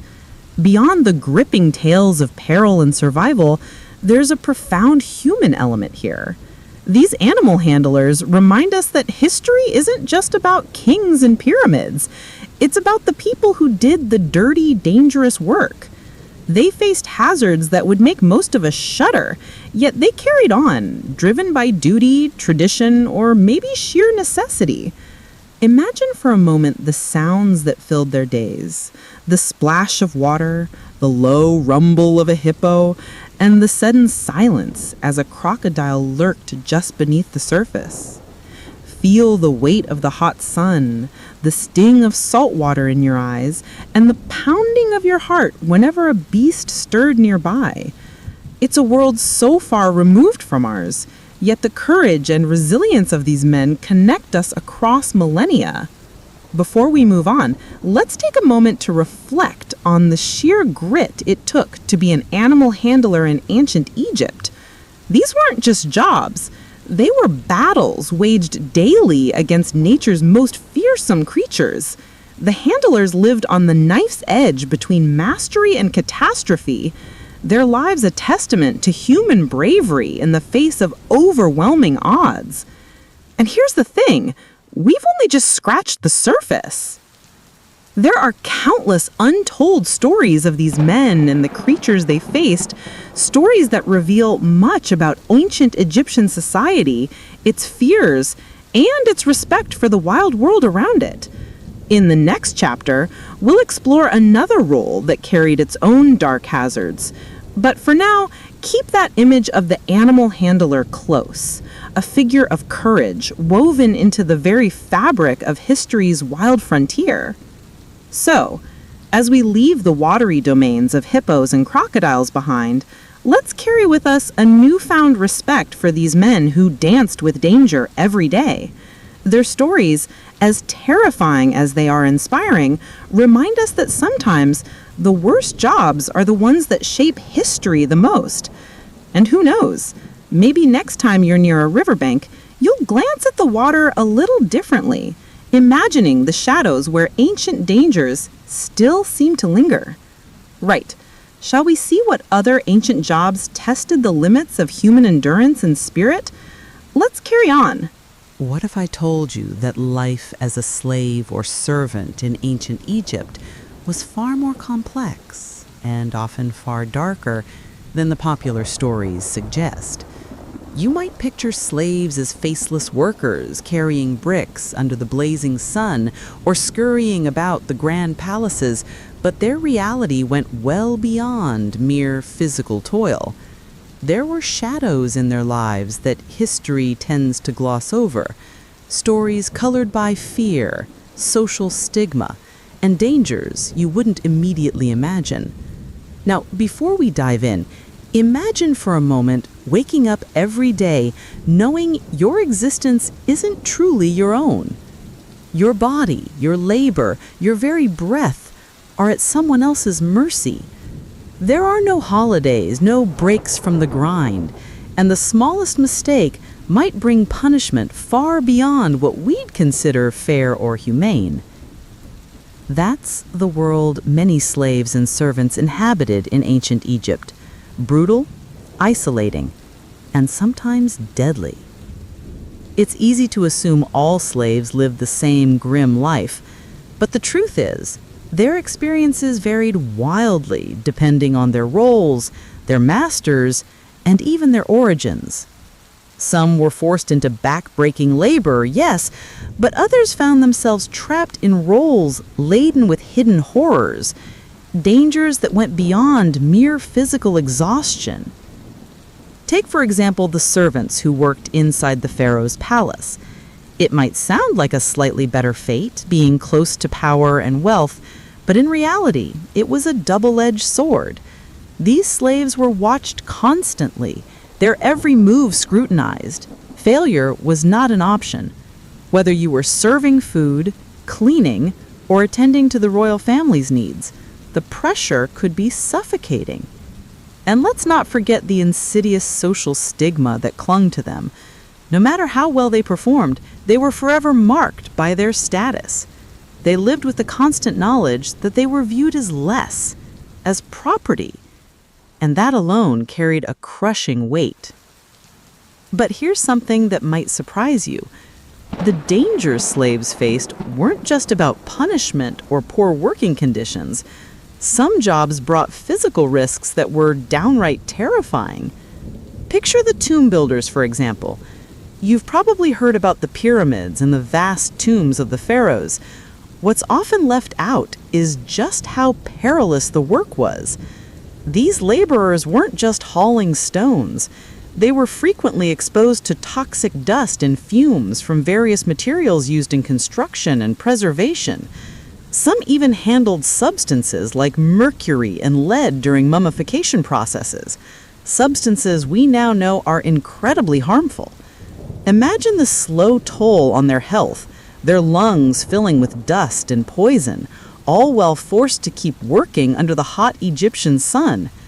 It was a slow, invisible kind of suffering, one that rarely makes it into the history books. Then there were the servants who dealt with the dead. Mortuary priests, for example, were tasked with preparing bodies for the afterlife, a sacred duty certainly, but one surrounded by health hazards. They worked closely with embalming chemicals, some of which were toxic by today's standards. Plus, the emotional toll of constant contact with death, combined with their often low social standing, meant they were caught in a difficult place. Not quite respected, not quite accepted. Imagine the loneliness of such a role, held at arm's length by others because of the nature of your work. Now, if you think some of these roles sound grim, consider the plight of slaves who were hereditary workers. Imagine being born into a life where your job and the dangers that come with it are predetermined. Generations trapped in the same roles with no hope of escape. This wasn't just about physical hardship. It was a form of social imprisonment. Families passed down the burdens of dangerous, degrading labor, reinforcing the harsh class divides of ancient Egyptian society. There's a chilling rigidity to that, isn't there? The idea that your fate could be sealed before you even took your first breath. We can't talk about slaves and servants without mentioning the tax collectors and scribes who served under harsh rulers. Now, you might assume that scribes, being literate and involved in administration, had a somewhat cushier existence. But that wasn't always the case. Errors in their work, say miscalculating taxes or making mistakes in official records, could lead to severe punishments. And we're not talking about a stern reprimand. Some scribes faced cruel physical penalties. Others had their reputations destroyed. The stakes were incredibly high. It's a stark reminder that even those who weren't hauling stones or handling dead bodies lived under an oppressive system where a single slip could cost you dearly. And what of the social isolation these workers experienced? Slaves and servants often found themselves cut off from the wider community. They were shunned, restricted from social or religious activities that might offer comfort or connection. Imagine, for example, the crocodile hunters, a role so perilous it's barely believable. These brave, or perhaps desperate individuals risked death daily, wrestling with fierce predators in the Nile, all for a livelihood. Their work isolated them not just physically, but socially. It was dangerous and lonely, and few dared to speak of it openly for fear of being associated with such a lowly, hazardous occupation. This social stigma ran deep. Even if slaves managed to earn a modicum of trust or respect, their status marked them forever. They were outsiders within their own society, often denied the chance to integrate or improve their lot. It's a harsh reality that reveals how much ancient Egyptian society was structured to keep these individuals in place, out of sight, out of mind, and bound by invisible chains. But here's the remarkable thing. Despite all this, some slaves did manage to carve out small spaces of dignity and even influence. There are records of slaves who earned their freedom, sometimes through loyal service or unusual circumstances. It reminds us that even in the darkest conditions, human resilience can flicker and grow. Yet these stories are exceptions rather than the rule. Most slaves and servants remained firmly trapped within the brutal confines of their roles, their lives marked by hardship and invisibility. Now, you might be wondering, were there any protections or recourses for these workers? Sadly, very few. The ancient Egyptian legal system was primarily designed to protect property owners rather than those who were owned. Punishments for slaves could be harsh and swift, with limited chance for appeal. The concept of workers' rights was virtually non-existent, and the social hierarchies reinforced this, creating a system where cruelty and neglect were tragically everyday realities. It's sobering to realize just how much suffering was tucked away behind the splendor of ancient Egypt's monuments and myths.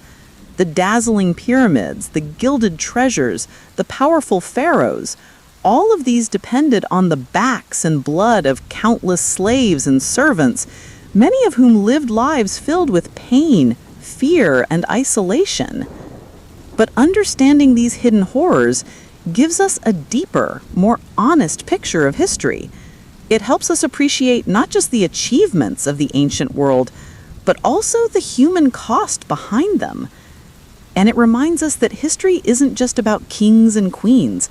It's about all the people whose stories often go untold. So, as we move on from here, keep in mind the silent struggles of these individuals. They weren't just names or numbers. They were people with hopes, fears, and lives shaped by a harsh world. Their stories challenge us to look beyond the surface, to seek the truths often buried beneath the grandeur. And here's a little nudge before we carry on. If you're finding these stories as eye-opening as I am, why not drop a comment below? Share your thoughts or questions. Let's make this a conversation, not just a monologue. And if you haven't already, do click subscribe to join us as we unearth more hidden tales from the past. There's so much more waiting to be uncovered. Next up, we'll be diving into the world of dangerous animal handlers, those brave souls who faced the wild beasts of the Nile, often risking their lives in ways you might never imagine. Trust me, you won't want to miss it. But for now, take a moment to reflect on what we've uncovered today. The stories of slaves and servants in ancient Egypt are not just historical footnotes, they're powerful reminders of the resilience and tragedy woven into the fabric of human history. And as we unravel these threads, we come closer to truly understanding the world they lived in and the legacy they left behind. What if I told you that in ancient Egypt, women weren't just sitting at home weaving cloth or minding the children, as some might imagine? No, they were right there in the thick of it, working long, brutal hours under the blistering sun, often in roles as tough, if not tougher, than the men's. Their labor was grueling, their risks real, and their stories, well, they've been largely hidden away, tucked behind the grand tales of pharaohs and battles. Today, let's bring their hidden hardships out into the light. Picture this, the scorching heat of the Nile Valley, the dusty air thick with the scent of mud and stone, and women kneeling by the riverbank weaving reeds into baskets, mats, and ropes. It sounds almost peaceful, doesn't it? But the reality was far harsher. These women were bent double for hours, their fingers cracked and raw from constant weaving. The sun was relentless, their bodies often exposed to biting insects and the threat of snake bites lurking in the undergrowth. These weren't gentle crafts, they were tough survival work, essential to their community's daily lives. Without these baskets and ropes, transporting goods or storing food would have been impossible. But it wasn't just the everyday chores that were brutal. Some women were employed in the heart of the empire's most dangerous industries. Take, for instance, the women who worked in the quarries.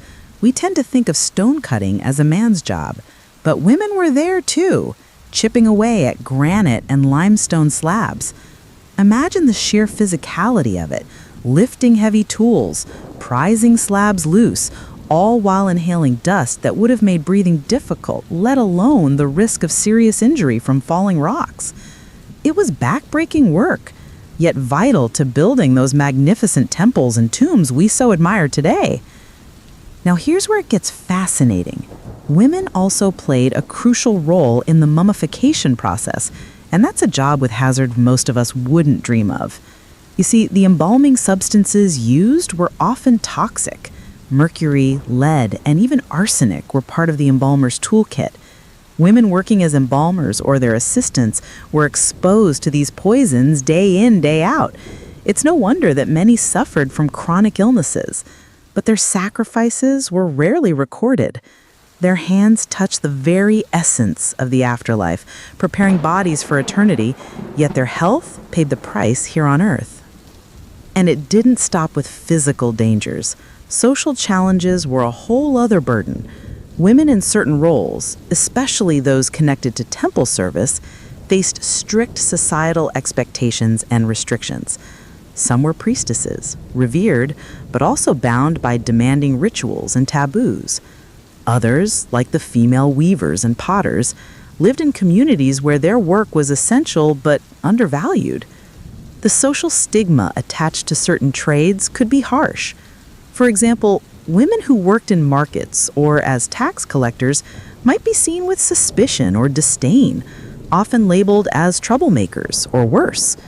The balance between respect and stigma was a delicate one, and it's a story seldom told. Let's take a moment to imagine the life of a woman who worked as a crocodile hunter. Yes, you heard that right. Crocodiles, those terrifying beasts of the Nile, were a real danger, and hunting them was a male-dominated role. But on occasion, women were involved too, especially in communities where the task was inherited across families. These women faced death every time they stepped near the river. The risk of attack was high, and injuries were common. Yet their skill and bravery were vital to protecting settlements from these predators. It's a chilling thought. How many of these women silently bore their fear to protect their people? And beyond these high-risk jobs, the everyday work of women was exhausting in its own right. Take spinning and weaving, for example. These tasks were not only physically demanding, but also time-consuming, often taking up huge chunks of the day. Imagine sitting for hours, twisting flax or wool into thread, your eyes strained from the dim light, fingers raw from constant movement. The finished cloth was essential, a basic necessity, a sign of status, and a commodity for trade. This work underpinned the economy, yet the women who did it often remained invisible in historical records. And what's more, many of these roles were hereditary, passed from mother to daughter, generation after generation. There was no escape, no choice to step away from the hard labor. You belonged to your family's trade, whether you liked it or not. That adds a layer of quiet desperation to their stories, a sense of duty mixed with exhaustion, and sometimes even resignation. The weight of tradition could be a heavy burden. And then there's the matter of health, which often went unspoken.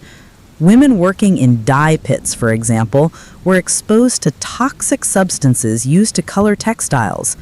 The dyes were made from plants and minerals that could cause skin diseases, respiratory problems, and worse.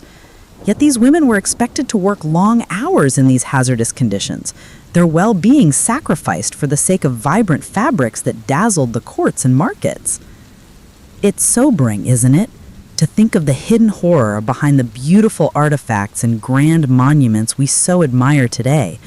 The women behind these creations bore costs that history has largely ignored: physical pain, chronic illness, social stigma, and the ever-present risk of injury or death. Their contributions were enormous, yet their names and stories are often lost to time. But here's the remarkable thing. Despite all this, these women forged a vital part of ancient Egyptian society. Their strength, resilience, and skill kept communities running. Without their labor, much of what we associate with this remarkable civilization simply wouldn't have existed.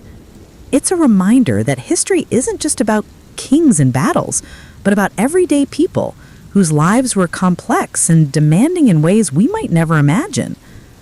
So, next time you see an ancient Egyptian tapestry or marvel at the intricacy of their linen, remember the countless women who spun, wove, dyed, and embroidered those very threads. Remember the women who braved the quarry, the embalming house, the crocodile-infested Nile, and the dye pits. Their work was hard, their hardships real, and their stories deserve to be told. And what about the future? Well, acknowledging their hidden hardships offers us a fresh lens, one that honors not just the grandeur, but the grit of ancient Egypt. It invites us to look closer, to ask new questions, and to appreciate the incredible human effort behind every stone and stitch. Now, as we prepare to move on, keep this thought with you. History is full of unsung heroes, often hidden in plain sight. Women's work in ancient Egypt was no exception. Their struggles and triumphs are woven into the very fabric of civilization, waiting for us to see, hear, and remember. Up next, we'll explore some of the most brutal and dangerous jobs men endured, jobs that could turn a person's life into a daily fight for survival. But before we dive in, take a moment to reflect on the women whose quiet courage shaped a world long gone, yet still echoes through time. Their legacy is one of strength, sacrifice, and unspoken heroism. Ready to uncover more? Let's keep going. Imagine, if you will, living in ancient Egypt, surrounded by the dazzling splendor of towering pyramids and bustling markets, yet carrying a secret burden, a job so detested by society that it marked you for life. Not because the work wasn't important, far from it, but because the very nature of your role branded you with an invisible scar. That's the curious and troubling reality for many workers back then. You see, the worst jobs in ancient Egypt weren't just physically grueling or dangerous, they were soaked in social stigma that shadowed the people performing them, often stripping them of dignity, respect, and sometimes even their place in the community. Now, here's where it gets fascinating. We tend to think of ancient Egypt through the lens of kings and gods, brilliant architecture and eternal life. But beneath the golden glory, there was a social order that could be brutally unforgiving. Certain occupations were seen as shameful or unclean, no matter how essential they were to society. And this stigma wasn't just idle gossip, it shaped lives, families, even futures. Take, for example, the tax collectors. At first glance, you might think they held some power, collecting the pharaoh's due and managing wealth. Yet they were often despised, accused of greed and cruelty. Imagine being a tax collector back then. You're the person everyone blames when the grain stores run low or the taxes feel unfair. You could do your job perfectly, but the public scorn was relentless. Worse still, under harsh rulers, mistakes or perceived misdeeds could lead to cruel punishments. So tax collectors lived in a kind of social purgatory, necessary but reviled. And it wasn't just the taxmen. Scribes, those revered keepers of knowledge, weren't always so lucky. While some scribes enjoyed respect, others lived under severe pressure. Errors in their writing could bring about brutal consequences, sometimes irreversible. A single slip of the reed pen could ruin a career or worse. You might think that would make them cautious and admired, but actually, many scribes suffered social isolation and fear. Their work was crucial, yes, but they were walking a tightrope with no safety net. Families of scribes sometimes carried the burden of that anxiety too, caught between pride in their learned status and the fear of disgrace. Then there were the mortuary priests, the mystical figures guiding souls to the afterlife. Their role might sound noble, but the reality could be grim. Handling corpses day in and day out, they were exposed to toxic substances like mercury or lead used in mummification, invisible killers that slowly eroded their health. Not to mention the fear and superstition surrounding death itself. These priests often found themselves shunned or kept at arm's length, regarded as necessary yet tainted by the very work they performed. It's a strange paradox, isn't it? Serving the sacred yet walking a tightrope between reverence and repulsion. Now, picture the crocodile hunters. Yes, you heard that right. Ancient Egypt's Nile was home to these fearsome creatures, and someone had to deal with them. A job that was as hazardous as it sounds. But beyond the physical danger, these hunters faced deep social stigma. They were often seen as wild, unruly, or even cursed men, living at the fringes of society. Their families, too, bore the weight of this perception.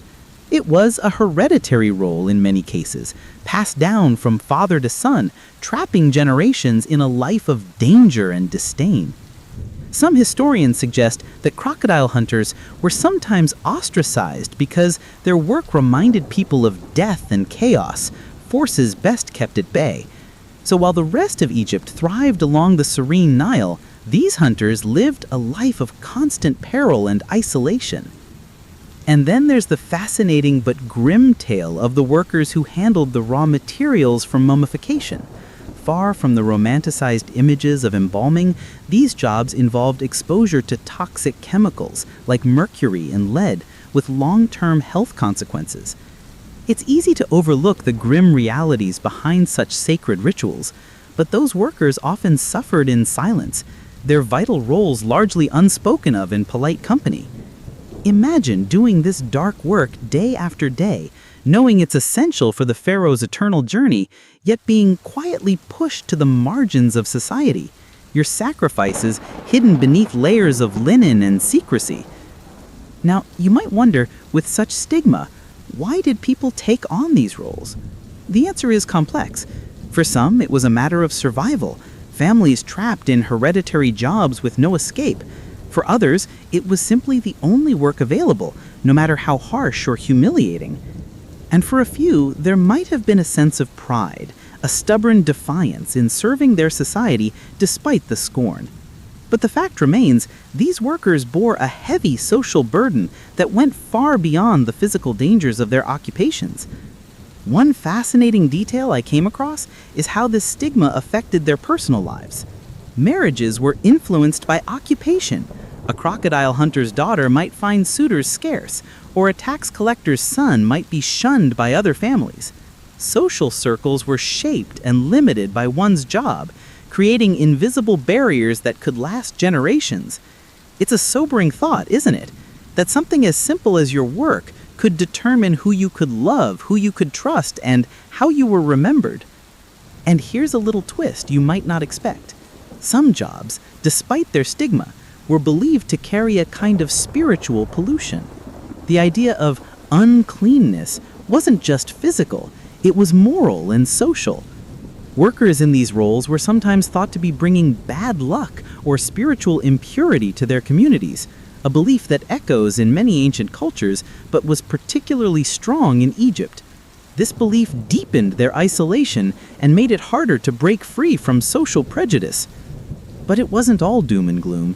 There were moments, rare though they were, where these workers claimed their dignity. Inscriptions in tombs sometimes honor those with shameful jobs, revealing a quieter story of resilience and pride. For instance, a crocodile hunter might be commemorated not just for bravery, but for protecting the community from a deadly threat. And some tax collectors, despite their poor reputation, left records showing fairness and honesty. These glimpses remind us that history isn't just a tale of victimhood, it's full of complex human stories of struggle and triumph. Now, before we move on, I'd love to hear your thoughts. Have you ever felt judged or misunderstood because of your work? Drop a comment below. Let's share these stories and connect across time. And if you're finding this as fascinating as I am, don't forget to subscribe for more eye-opening tales from the past. Back to ancient Egypt, the stigma wasn't just personal, it had wider societal effects too. Entire communities could be shaped by the presence of these undesirable jobs. Some districts were known for certain trades and marked as less prestigious, affecting trade, marriage, and social standing. It's a reminder that stigma isn't just about individuals, but about how societies organize themselves, often at the expense of those doing the hardest work. What's remarkable is how this social stigma contrasts with the undeniable importance of these roles. Without tax collectors, the state couldn't function. Without scribes, records and knowledge would vanish. Without mortuary priests, beliefs about the afterlife would crumble. And without crocodile hunters, the Nile wouldn't be safe. It's a harsh irony. The very people who kept the wheels turning were often pushed to the edges, their contributions undervalued or ignored. That contrast forces us to rethink how we view ancient societies, not just through the grand narratives of pharaohs and temples, but through the eyes of those whose daily toil made everything possible. Their stories, drenched in hardship and stigma, reveal a more human and complex picture. It's a reminder that history isn't just about heroes and kings, but about ordinary people caught in extraordinary circumstances. So, as we wrap up this chapter, let's carry this thought with us. The worst jobs in ancient Egypt weren't just worst because of the work itself, but because of the invisible chains of social stigma that bound the workers. Their lives were shaped by fear, exclusion, and hardship, yet they persevered, leaving behind a legacy that's only just beginning to be understood. And here's a little teaser for you. Next up, we'll explore another dark corner of ancient Egyptian labor, the deadly dangers hidden in the very materials of their work. The risks these workers faced were horrifying and often fatal. Trust me, you won't want to miss it. So, stay with me. There's so much more to uncover, and these stories are far from over. Picture this scene. The scorching sun beating down relentlessly over the dusty worksite. The sharp scrape of chisels against stone. The groan of timber cracking under the weight of heavy loads. Now, Imagine enduring all that day after day. Not for a few months, but for years, decades even. It's not just the exhausting labor we think of, but what it did to the bodies and minds of those ancient workers. What if I told you many of these men and women went home with injuries that never truly healed, and that the mental strain was as real and punishing as the physical pain? It's easy to picture the grandeur of ancient Egypt, the towering pyramids, the glittering temples, the elegant art. But the truth behind these marvels is far grittier. Beneath the shining surface, the lives of the workers who built these wonders were often marked by chronic pain, disability, and unseen trauma. Their toil left marks not just on the monuments they shaped, but on their very flesh and spirit. So let's take a moment to step beyond the headlines of glory and dig into the real toll of ancient labor. To begin with, many of these workers suffered lifelong injuries. The nature of their tasks was brutal. Carving stone blocks, hauling massive weights, and working with dangerous materials took a heavy toll. Take the tomb builders, for example. These were not just skilled artisans. They were also physical laborers, spending hours chipping away at limestone or granite, sometimes perched precariously on scaffolds high above the ground. It wasn't uncommon for accidents to happen: falls, crushing injuries, or being struck by falling debris. Over time, these repeated traumas turned into chronic conditions: arthritis, joint deformities, and crippling back problems. Imagine trying to carry on with such pain in an era with no painkillers or physiotherapy. But it wasn't only the heavy lifting that caused harm. Some jobs exposed workers to toxic substances. The mortuary priests and embalmers who handled the delicate, bloody business of mummification were often in contact with substances like mercury and lead. We now know these materials are hazardous, but back then, the risks were invisible and misunderstood. Over time, such exposure could lead to serious health problems, respiratory issues, neurological damage, even early death. And yet these workers were trapped in their roles, sometimes by family tradition or social expectation, unable to escape the dangers that came with their occupation. Now, here's where it gets fascinating and quite heartbreaking. The physical wounds tell only part of the story. The mental strain, the quiet suffering, is something that rarely makes it into history books. But we can piece it together from the context, from the records of harsh punishments and relentless labor demands. Imagine working under the watchful eye of a taskmaster who might punish even the smallest mistake with brutal consequences: whippings, fines, or worse. The scribes were expected to be flawless in their record keeping. One slip could lead to severe penalties. That kind of pressure must have been immense. It's not hard to imagine the stress, anxiety, and fear they carried with them every day.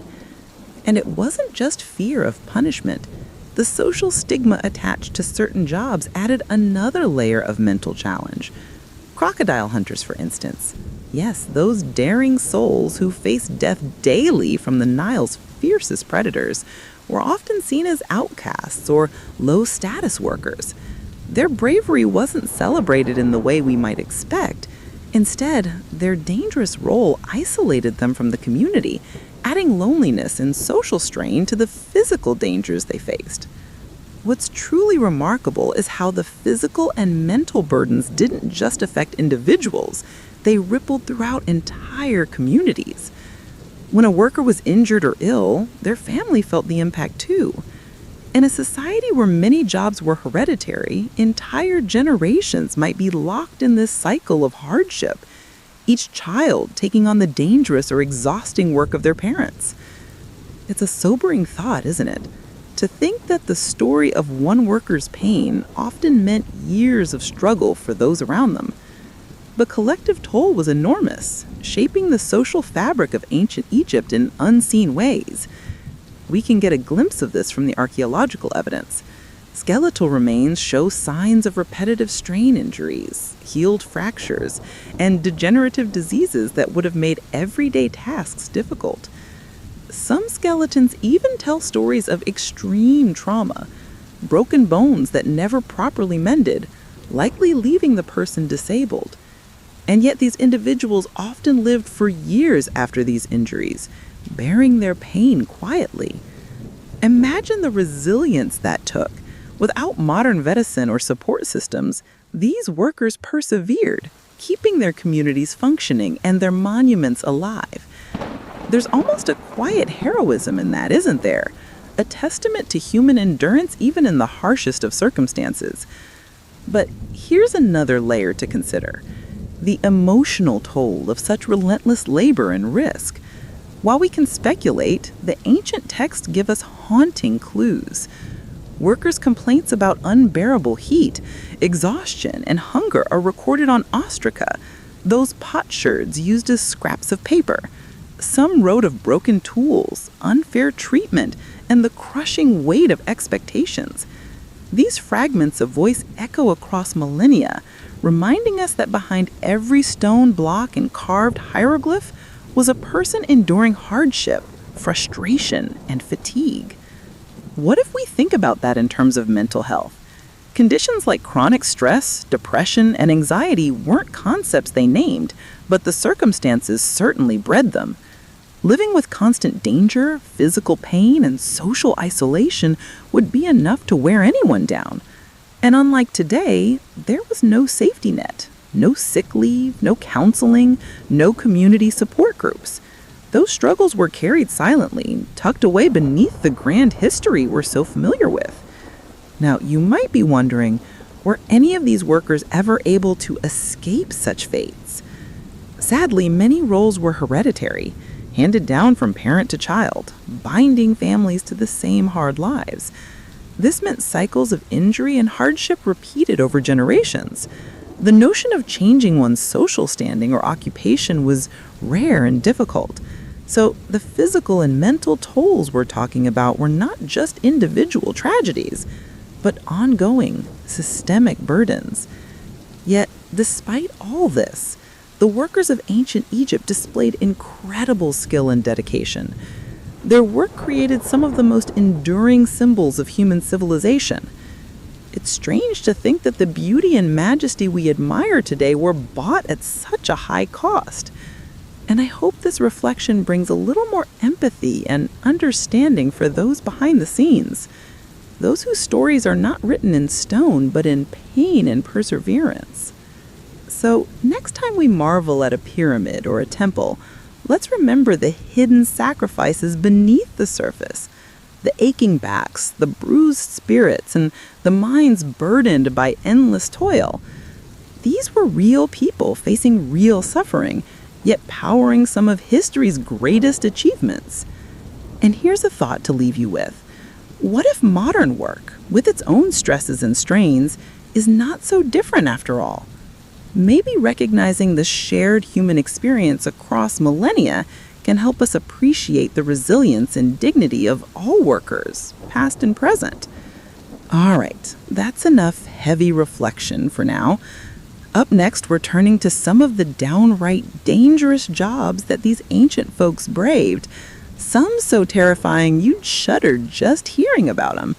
So stick around, because the stories only get more gripping from here.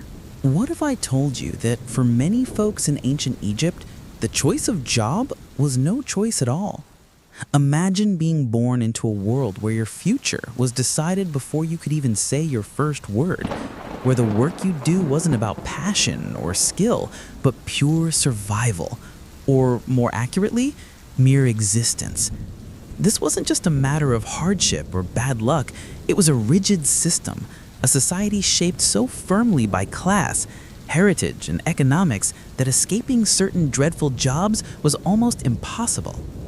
Today, let's unravel why so many of these terrible, life-threatening occupations weren't chosen freely, but forced upon people by the harsh realities of their time. Now picture this. You're a young boy in a small village along the Nile. Your father is a crocodile hunter, yes, one of the most perilous jobs imaginable, facing death daily. It's not just a job he picked out of interest, it's the family trade. Your grandfather did it, your great-grandfather before him, and so on, stretching back generations. This hereditary system was common in ancient Egypt. Certain roles were tied to family lines like an unbreakable chain. It's easy to assume people might have tried to escape such dangerous work, but the truth is far more grim. Social mobility was almost non-existent. Families were bound by tradition, castes, and economic necessity. Crocodile hunters had a reputation for bravery, or recklessness, depending on who you ask, but it wasn't just the risk from the beasts that made the job so dreadful. The social stigma was also a real burden. These hunters were essential to protecting villages from attacks, but they were often shunned, seen as dirty or reckless. It's a bitter irony, isn't it? They saved others' lives, but lived on the edge of society, trapped by their profession and the expectations it carried. This hereditary trap wasn't limited to crocodile hunting. Take tomb builders and laborers, for instance. You might think, well, at least that's a steady job. But no, it was backbreaking work with little reward. And here's the kicker. Many of these laborers were essentially slaves or conscripted workers, forced into service by the state or wealthy landlords. Their families would have no say, no hope of a different life. They were locked into a brutal cycle of hard labor, exposed to toxic materials like mercury and lead during mummification rituals, and often punished harshly for mistakes. Imagine carrying stones under the scorching desert sun day after day, knowing your children would likely do the same. It's heart-wrenching. And then there were the scribes, a seemingly prestigious role, writing, record-keeping, wielding knowledge. But under certain rulers, being a scribe was anything but honored. Mistakes could mean cruel punishments, sometimes irreversible. The pressure and fear must have been immense. Worse still, many scribes came from lower classes and had no real freedom to choose their path. They had to serve the ruling elite, trapped by economic pressures and social expectations. Now, here's where it gets fascinating. The ancient Egyptian society was deeply hierarchical, but it wasn't just about status, it was about survival. You see, the economy was primarily agricultural, dependent on the annual flooding of the Nile. When the floods failed or harvests were poor, the whole system groaned under pressure. The state needed workers to maintain infrastructure, build monuments, and uphold religious duties. This demand wasn't flexible. People were drafted, assigned, or sold into work to keep the society functioning. Economic constraints played a cruel part here. Many families lived hand to mouth, barely scraping by. If your family owed taxes or debts, your labor was often the only currency to pay them off. Being a tax collector might sound like a cushy government job today, but back then it was one of the most despised and dangerous roles. Collectors faced hostility and even violence from desperate peasants. They were often marked by social scorn and feared retribution. Yet, many found themselves trapped in this role because of family debts or political favor. Refusal wasn't an option. Think about the idea of choice for a moment. We like to believe we can pick our paths, that hard work or talent will open doors. But in ancient Egypt, this was a luxury few could afford. The social fabric was woven tightly with expectations and pressures that crushed individuality. Families passed down roles like heirlooms, sometimes precious, often poison. One generation's misfortune could be the next generation's curse. Let me share a little-known detail that really brings this home. The job of mortuary priests, those responsible for performing sacred burial rites, was highly respected, yet it was also incredibly hazardous. Handling mummification materials exposed workers to toxic substances like mercury and lead, which slowly poisoned them. What's more, these roles were usually hereditary too, so you might imagine a family line slowly disappearing, generation by generation, because their work was literally killing them. Yet the priestly class was expected to carry on, bound by duty and tradition. It's a chilling reminder of how power and faith intertwined with personal sacrifice in ways we barely grasp today. Now, at this point, you might be wondering, was there no escape? Could anyone break free from these harsh destinies? Sadly, very rarely. The rigid caste-like system meant social climbing was almost impossible, and even when it did happen, it was the exception, not the rule. The economic realities made it even harder. Without wealth or connections, the masses had to accept their lot, no matter how brutal. But here's a subtle twist. Some found small ways to cope or resist. We have records of worker strikes, for example, where tomb builders protested unpaid wages. Yes, they risked punishment, but standing up was a brief, flickering act of defiance against the system. It shows that even in the darkest corners, human spirit flickered stubbornly. Before we carry on, I'd love to hear your thoughts. If you were born into a deadly job with no hope of escape, how would you cope? Would you fight, accept, or plan an impossible way out? Drop your thoughts in the comments. Let's share these stories and imagine life beyond the ancient walls together. Now, back to the story. The bigger picture here is that ancient Egyptian society was designed to sustain a powerful elite. Pharaohs and nobles lived in luxury, surrounded by monuments and wealth built on the backs of those who had little choice. The system needed workers to fill these terrible jobs, not just for practical reasons, but to reinforce social order. Keeping people tied to their roles discouraged rebellion and increased control. And it's important to remember that this wasn't unique to Egypt. Many ancient societies operated similarly, but Egypt's complex bureaucracy and religious traditions made the system particularly unyielding. Jobs weren't just work, they were identities, roles ingrained so deeply that escape was almost unthinkable. Here's something else to consider. We often think of history in grand events, wars, kings, conquests. Yet the daily lives of ordinary people, their struggles and sacrifices are where the real stories lie. Understanding why someone became a crocodile hunter or tomb builder isn't just about the job itself. It's about the social forces that shaped a person's entire existence. It's about empathy, recognizing the human cost behind the stone monuments and glittering artifacts. Picture the dusty villages, the Nile's endless flow, the harsh sun beating down on backs bent over impossible tasks. Imagine the quiet resilience of families bound in cycles they couldn't break, passing down both stories and burdens. It's humbling, isn't it? These were real people with hopes and fears, caught in a system that left them little room to breathe. So, as we reflect on these forced roles, we start to see ancient Egypt not just as a land of pyramids and pharaohs, but as a place of human endurance and complex social webs. And that's what makes this history so compelling. It connects us across millennia, reminding us of the struggles beneath the splendor. Next, we'll explore the personal stories of some of these workers, the individuals who lived, suffered, and sometimes resisted these harsh fates. Their voices, though faint across time, speak volumes. So stay with me as we bring those hidden lives into the light. Until then, keep wondering about the lives behind the legend, because history is never just about the mighty. It's about all of us. Imagine, if you will, the blistering sun baking the endless sands of ancient Egypt, the air thick with dust, and the distant cries of workers echoing across the desolate quarries and temple sites. It's in this harsh world that some of the most harrowing tales of human endurance and despair quietly unfolded. Stories so vivid, so raw, they reveal the real cost behind the grandeur we often admire.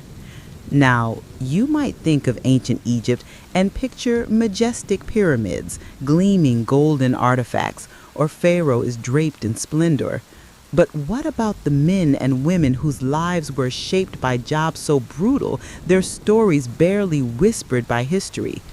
Let me share a few of these personal, shocking stories, anecdotes that bring the past to life and remind us that behind every stone and statue, there was a heartbeat, a struggle, a person. Take, for instance, the tomb builders. You might imagine them as skilled artisans, chiseling away in cool, shadowy chambers. Yet, for many, it was a nightmare carved from relentless labor under an unforgiving sun. There is a particular account of a worker named Amos, uncovered from a weathered papyrus, that paints a chilling picture. Amos was part of a crew tasked with carving out a new burial chamber deep within the cliffs near Thebes. The work was grueling, but it wasn't just the physical exhaustion that haunted him. The men faced constant threats from collapsing rock faces, suffocating dust, and a creeping sense of dread, because one wrong strike could bring the whole cave tumbling down. One day, as Amos was carefully removing a block, a sudden tremor shook the stone above him. His comrades screamed, diving for cover as debris rained down. Miraculously, Amos was spared, but many others weren't so lucky. Some were buried alive, their lives snuffed out in the dark silence beneath the sand. From his writings, we sense his deep fear, not just for himself, but for his fellow workers who vanished without trace. Imagine the weight of that terror settling in every breath, day after day. Then there were the crocodile hunters. Yes, those daring souls who faced the Nile's deadliest creatures to protect the community and secure resources.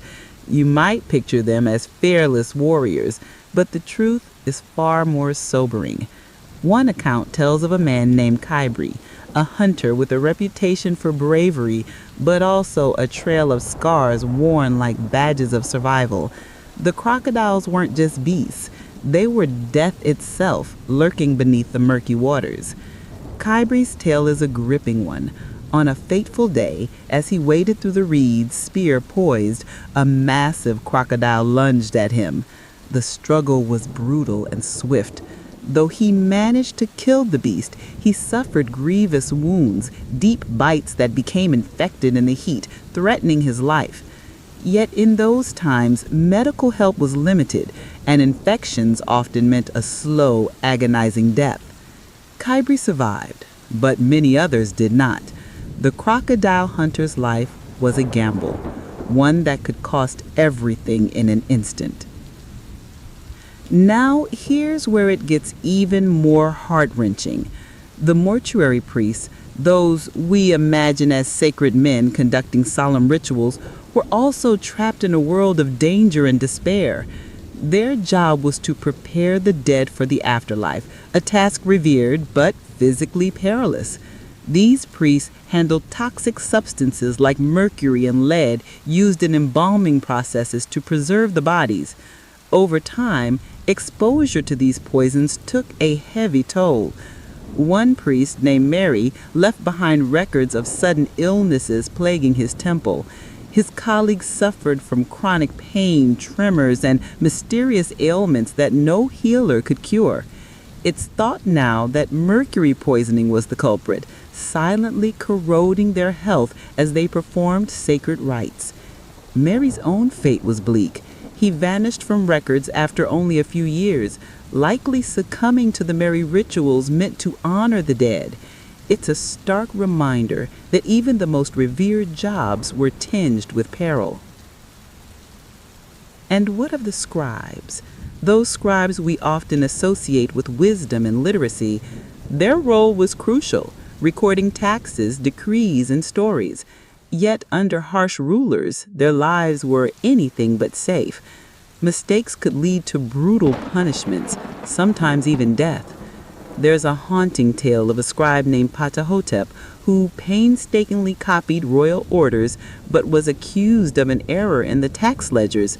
The punishment was severe, the mutilation of his fingers to prevent future writing. Imagine that, losing the very tools of your craft, condemned not just physically but socially, becoming an outcast. Ptahhotep's story is a painful glint into the social stigma that accompanied certain roles. Once a respected scribe, he was reduced to a shadow of himself, his livelihood and dignity stripped away. It's a vivid illustration of how ancient Egypt's social fabric was woven with tension and fear, not just devotion and order. Now, here's something that might surprise you. Tax collectors, often seen as mere bureaucrats, their role was fraught with danger and disdain. In times of famine or hardship, They were the most hated figures in the villages, despised not just for their task, but for the punishments they had to enforce. One record reveals the tragic fate of a tax collector named Seneb, who was beaten nearly to death by angry farmers refusing to surrender their meager crops. Seneb's story is a vivid reminder that some jobs carried a social stigma so severe it could be as dangerous as any physical threat. He was forced to live on the fringes, isolated and fearful, his family shunned by the community. It's a painful example of how ancient Egypt's social fabric was woven with tension and fear, not just devotion and order. But let's not forget the hereditary nature of some of these roles. For many families, danger was inherited, a cruel legacy passed from parent to child. The crocodile hunters, the tomb builders, even the mortuary priests often came from generations who'd never known a safer life. Imagine being born into a fate you cannot escape, condemned to face the same horrors as your forebearers, year after year. One poignant story comes from a family of crocodile hunters. The father, the son, and even the grandson all met grim ends in the Nile's deadly grip. Their family's name was whispered with a mixture of respect and pity, a reminder that courage wasn't always enough. Sometimes survival was just a matter of chance. So, what can these stories teach us? Beyond the facts and figures, they offer a window into the human cost behind ancient Egypt's awe-inspiring monuments and rituals. They remind us that history isn't just about kings and pharaohs. It's about the ordinary people who bore the brunt of hardship, whose lives were shaped by fear, pain, and resilience. And here's the remarkable thing. Despite everything, these workers showed incredible strength. They faced dangers that would make most of us recoil, yet they carried on day after day under the harsh sun, in forgotten caves, and along treacherous riverbanks. Their stories deserve to be heard, honored, and remembered. And as we consider these chilling tales, it's hard not to feel a deep empathy for those individuals. They weren't just cogs in an ancient machine. They were fathers, mothers, sons, daughters, people with hopes, fears, and dreams, living lives far removed from the shining images we often associate with Egypt. So, next time you gaze upon the pyramids or marvel at a golden mask, remember the Amoses, the Kybris, the Marys, and Senebs, the real people whose stories echo across the sands. Their lives were tough, often brutal, but their courage and endurance are woven into the very fabric of history. And with that reflection, we prepare to move on, peeling back yet another layer of ancient Egypt's mysteries in the next chapter, where we explore the hidden dangers lurking within the temples themselves. Trust me, it's a journey you won't want to miss. Imagine for a moment you're one of those ancient Egyptian workers, the crocodile hunter, or perhaps a tomb builder, knowing full well that each day could be your last. The dangers were all around: venomous bites, collapsing walls, toxic fumes. Yet, life went on, and somehow these people had to manage those risks. But how exactly did they do it?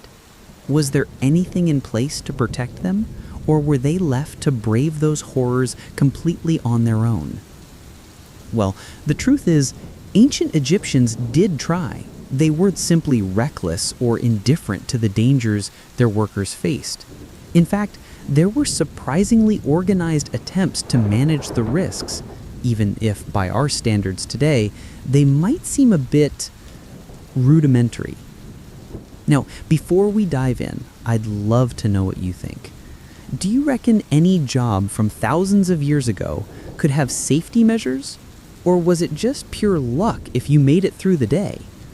Drop your thoughts in the comments below. I'm genuinely curious to hear your take. And if you're enjoying uncovering these forgotten stories with me, don't forget to subscribe and hit the bell. That way, you won't miss what's coming next. Okay, let's get back to it. One of the most striking things about ancient Egyptian work safety was how deeply entwined it was with religion and superstition. Remember, this was a culture where gods ruled every aspect of life, from the flooding of the Nile to the smallest details of daily routine. So it's no surprise that safety rituals often involved religious ceremonies. Take the tomb builders, for instance. These were the folks who worked in dark, cramped spaces, chiseling away stone and carving elaborate designs. Their job was grueling and dangerous. To protect them, priests would conduct rituals asking for the protection of deities like Ptah, the god of craftsmen, or Sekhmet, often seen as a fierce protector, but also a bringer of plagues. Workers might have worn amulets or inscribed spells on the walls, hoping to keep evil spirits and accidents at bay. It's quite fascinating to picture those scenes, isn't it? Men and women, tools in hand, pausing to participate in a brief, solemn prayer, maybe clutching charms against their skin. It was a mix of faith and fear, a way to wrest some control over the uncontrollable. But what about more practical measures? Well, the Egyptians did have some surprisingly organized systems, especially when it came to managing who did what and when.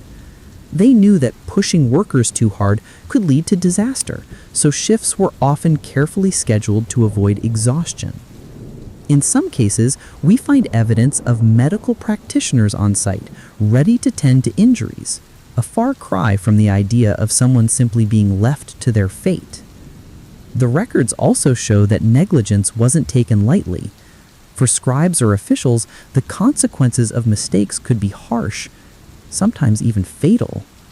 This was a way to enforce discipline and, indirectly, maintain safety standards.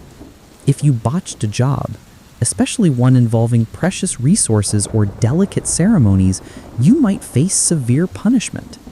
It wasn't just about physical danger, but maintaining order in a society that depended on precision. Still, despite these efforts, the risks remained high. Some jobs were just inherently lethal. Crocodile hunters, for example, had the terrifying task of capturing or killing these river monsters, a career with an almost guaranteed risk of bite or drowning. They relied on specialized knowledge passed down through generations, with specific techniques to outsmart the crocodiles and avoid injury. But accidents happened all the same. And then there were those who worked with the dead, mortuary priests and embalmers. Their work involved handling toxic substances like mercury and lead used in the mummification process. It's thought that exposure to these poisons often led to chronic health problems or premature death. So while they weren't facing crocodiles or collapsing tombs, their job was no less dangerous. Here too, rituals played a role. Purification ceremonies, protective spells, and offerings to the gods were all part of creating a safer working environment, or at least trying to. Picture the embalmers carefully wrapping a body, chanting prayers to Osiris and Anubis, all the while knowing that the chemicals they handled could poison them. There's a strange, haunting beauty in that juxtaposition. Devotion mingled with mortal peril. Another layer to this story is the social systems in place. For many of these dangerous jobs, the work was hereditary, passed down from parent to child for generations. This meant entire families lived with the knowledge of those risks, accepting the dangers as part of their identity. It also meant that communities formed around these trades, developing their own traditions and support networks. For example, tax collectors, while not facing crocodiles or poisons, had their own kind of risk, social stigma and brutal punishment if they failed to meet quotas, or if rulers turned harsh. The pressure must have been immense, as they were caught between the demands of the state and the resentment of the people. In a way, their danger was more psychological, but no less real or damaging. It's worth reflecting on just how varied these threats were. Danger wasn't only physical, it was social, economic, and spiritual. The ancient Egyptians recognized that, and their systems of safety and discipline reflect a complex understanding of risk. Now, here's where it gets fascinating. Despite all these attempts to manage danger, rituals, organized work shifts, punishments, and social support, the reality was that ancient Egyptian workers faced terrifying odds. There are countless stories of accidents, injuries, and deaths. And while their gods might have offered some comfort, they couldn't prevent every disaster. It's a bit humbling, really, to think how close to the edge these people lived day after day. They built wonders that still amaze us, battled beasts, and preserved their dead for eternity, all while knowing that every moment could be their last. Their courage, resilience, and ingenuity deserve to be remembered. So, what can we take from this? Perhaps that even in a world so distant from ours, the need to protect each other, to find meaning in hardship, and to hold on to hope was just as strong as it is today. The ancient Egyptians weren't just victims of brutal jobs. They were people who tried to make those jobs safer, who turned to faith and community, and who carried on despite the odds. And that, I think, makes their story all the more remarkable. Before we move on, I'm curious, which of these safety rituals or social systems surprised you the most?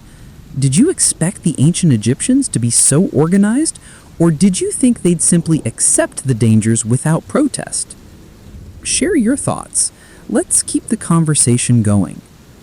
Next up, we'll explore some of those lesser-known, truly bizarre jobs that history often forgets, roles that might just have been even worse than the ones we've already uncovered. Trust me, you won't want to miss it. So stay with me, and we'll keep peeling back the layers of this fascinating ancient world together. Until then, take a moment to imagine those workers, their bravery, and the lives they led. It's a story that's as human as it is ancient.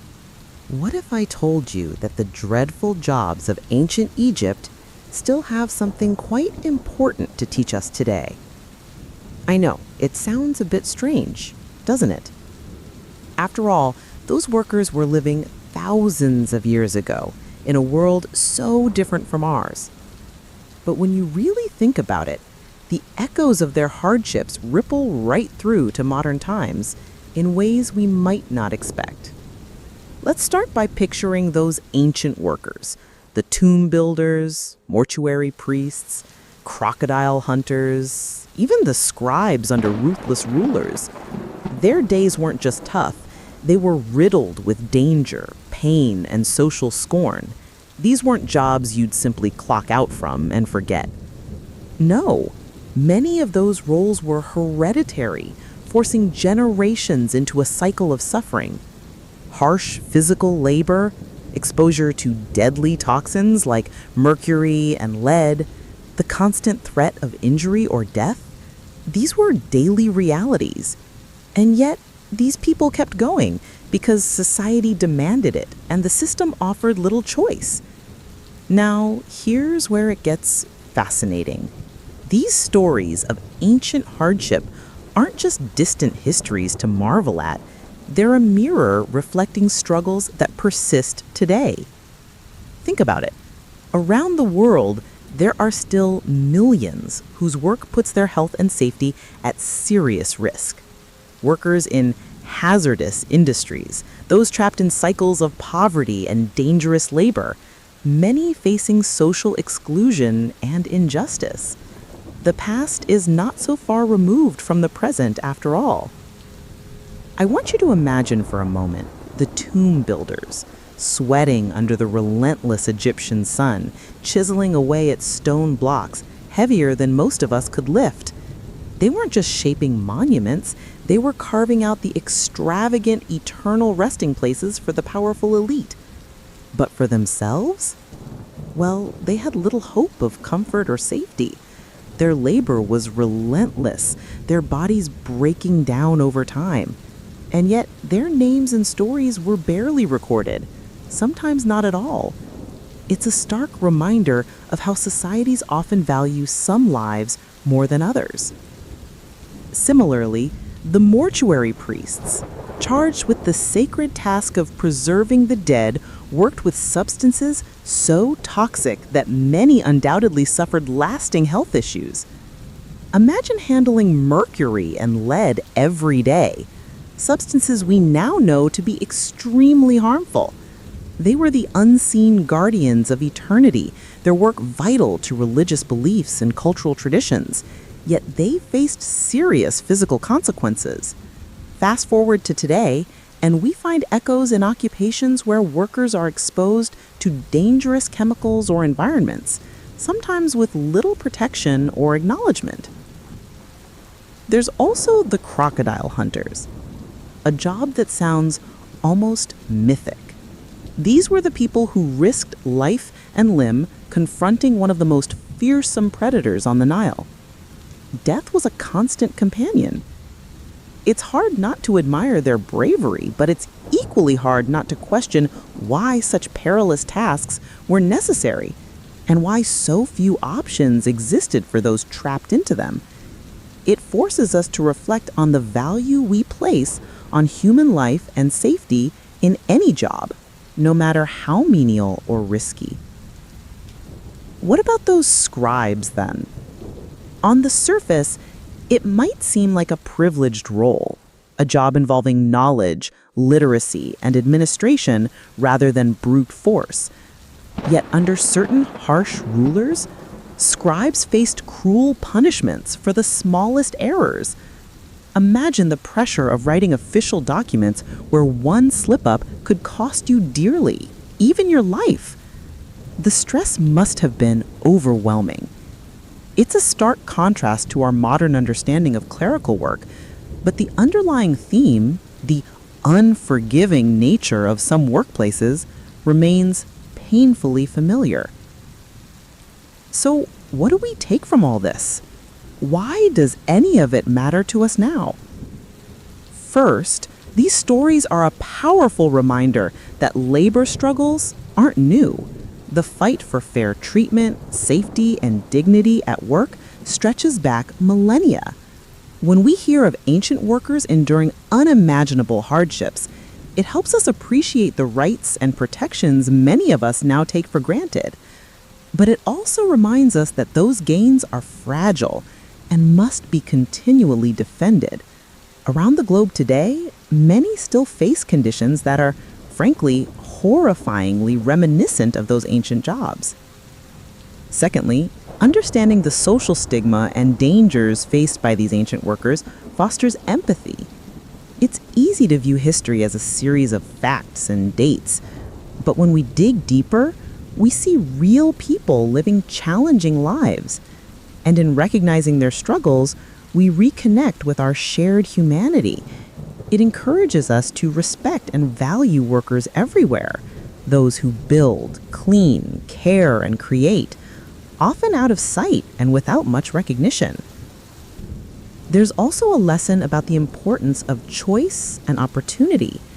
Many ancient Egyptians were trapped in hereditary roles, unable to escape the brutal cycles of their family's profession. Today, while the chains are less visible, economic and social factors still limit many people's options. Recognizing this helps us push for societies where everyone has the chance to pursue safer, more fulfilling work. And here's something else worth pondering. The history of the worst jobs reveals how society's structures can either protect or exploit workers. In ancient Egypt, power was concentrated, and the elite's comfort often came at the expense of the many. It's a cautionary tale reminding us to be vigilant about inequality in our own times. When workplaces prioritize profit over people, history shows us where that path leads, to suffering and injustice. But it's not all grim. Knowing these stories also fills me with a kind of quiet hope. Human beings have shown remarkable resilience and a persistent yearning for better lives. The very fact that we're here discussing these ancient hardships in a world where workers' rights are more widely recognized speaks volumes. It's proof that change, however slow, is possible. So, next time you find yourself grumbling about a tricky day at work or feeling overwhelmed by the daily grind, think back to those ancient Egyptians. Think of the tomb builders laboring under the scorching sun, or the mortuary priests handling deadly substances without modern protections. It puts things into perspective, doesn't it? And maybe, just maybe, it'll inspire a bit more gratitude for the protections and choices we have today. Of course, this reflection isn't about dismissing modern challenges, far from it. It's about drawing on history to deepen our understanding and strengthen our resolve. If those ancient Egyptians could endure such horrors, surely we can strive to build workplaces that honor human dignity, respect safety, and value every individual's contribution.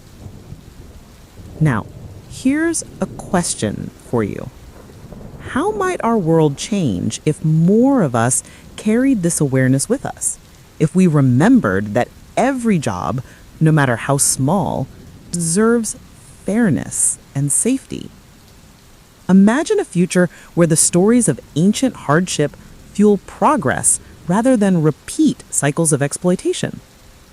I like to think that by learning from the past, we can be better allies to today's workers, whether that's advocating for safer conditions, fairer pay, or simply acknowledging the unseen labor that keeps our communities running.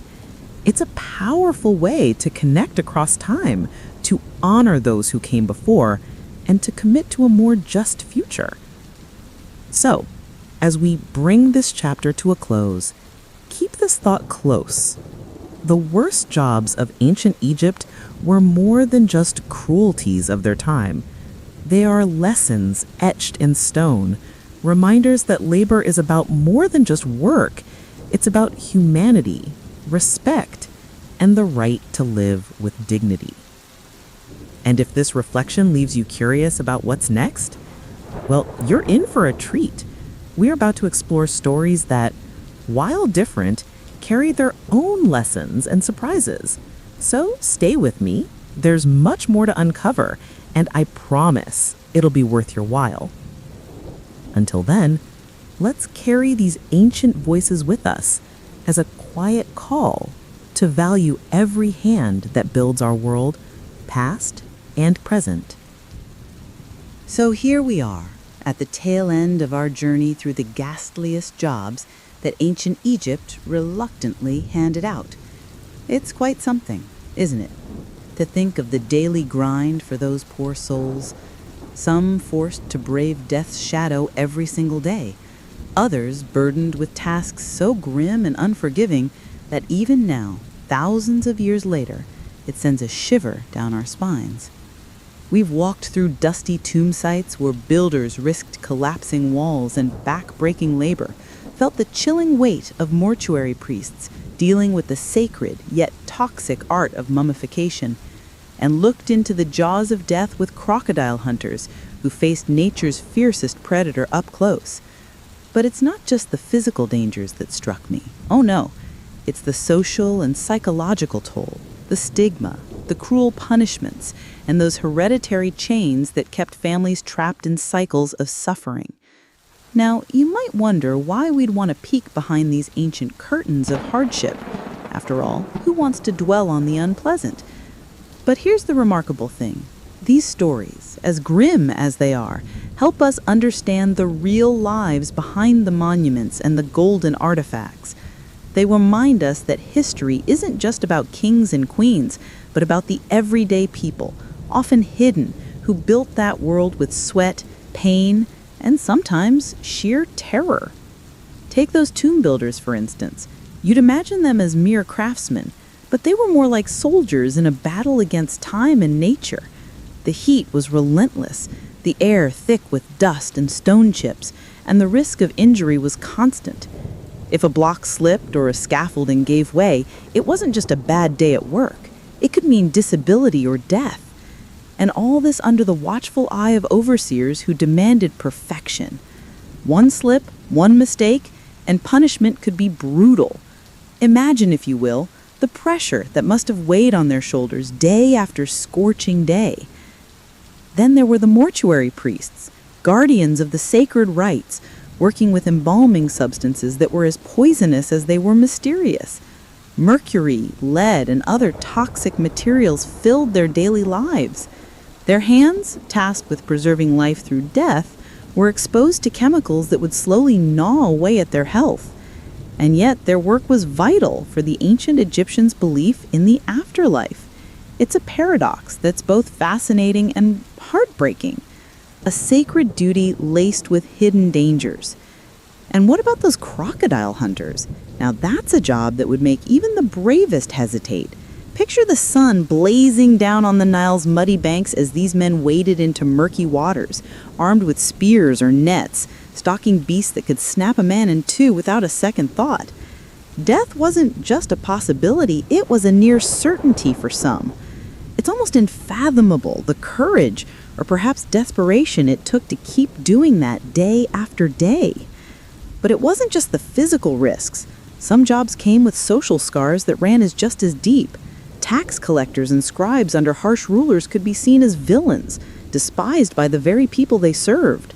Mistakes in their work weren't just errors, they were crimes, punishable by cruel penalties, sometimes irreversible. For scribes, one slip of the pen could lead to public disgrace or worse. The weight of such expectations must have been crushing, knowing that your livelihood and life depended on absolute precision. But what strikes me most, though, is how many of these roles were hereditary. Families were bound to these dreadful jobs generation after generation with no escape. Imagine growing up knowing you're destined for a life of hardship and danger, with no chance for change. That kind of fate feels incredibly heavy, doesn't it? It's a stark reminder of how much our modern understanding of work and choice owes to those who came before us, and how far we've come. Now, I hope you're feeling a mixture of awe, sadness, and maybe a bit of disbelief. That's exactly how I felt putting all this together. There's something deeply human about recognizing the struggles of people long gone, people who, despite the odds, carried on with their lives. They weren't just cogs in some ancient machine. They were fathers, mothers, sons, daughters, with hopes, fears, and dreams, even if their reality was harsh beyond imagining. So why does all this matter today? Well, for one, it reminds us to honor those who suffered in silence, whose stories are often buried beneath the sands alongside the tombs they built or the rituals they performed. Remembering them isn't just about morbid curiosity, it's about respect and empathy. It's about seeing history through the lens of human experience, not just dates and monuments. And here's the thought. Perhaps we can learn from their resilience. In the face of such brutal conditions, many of these workers found ways to endure, to support each other, to keep going. It's a testament to human spirit that shines through even the darkest chapters of history. Now, before we part ways, I want to invite you to share your thoughts. Which job shocked you the most? Could you imagine yourself in those roles, facing such dangers or social scorn? Or maybe you've come across other fascinating stories from ancient times that you'd love to share. Drop a comment below. I genuinely want to hear from you. Your stories and questions make this journey richer for all of us.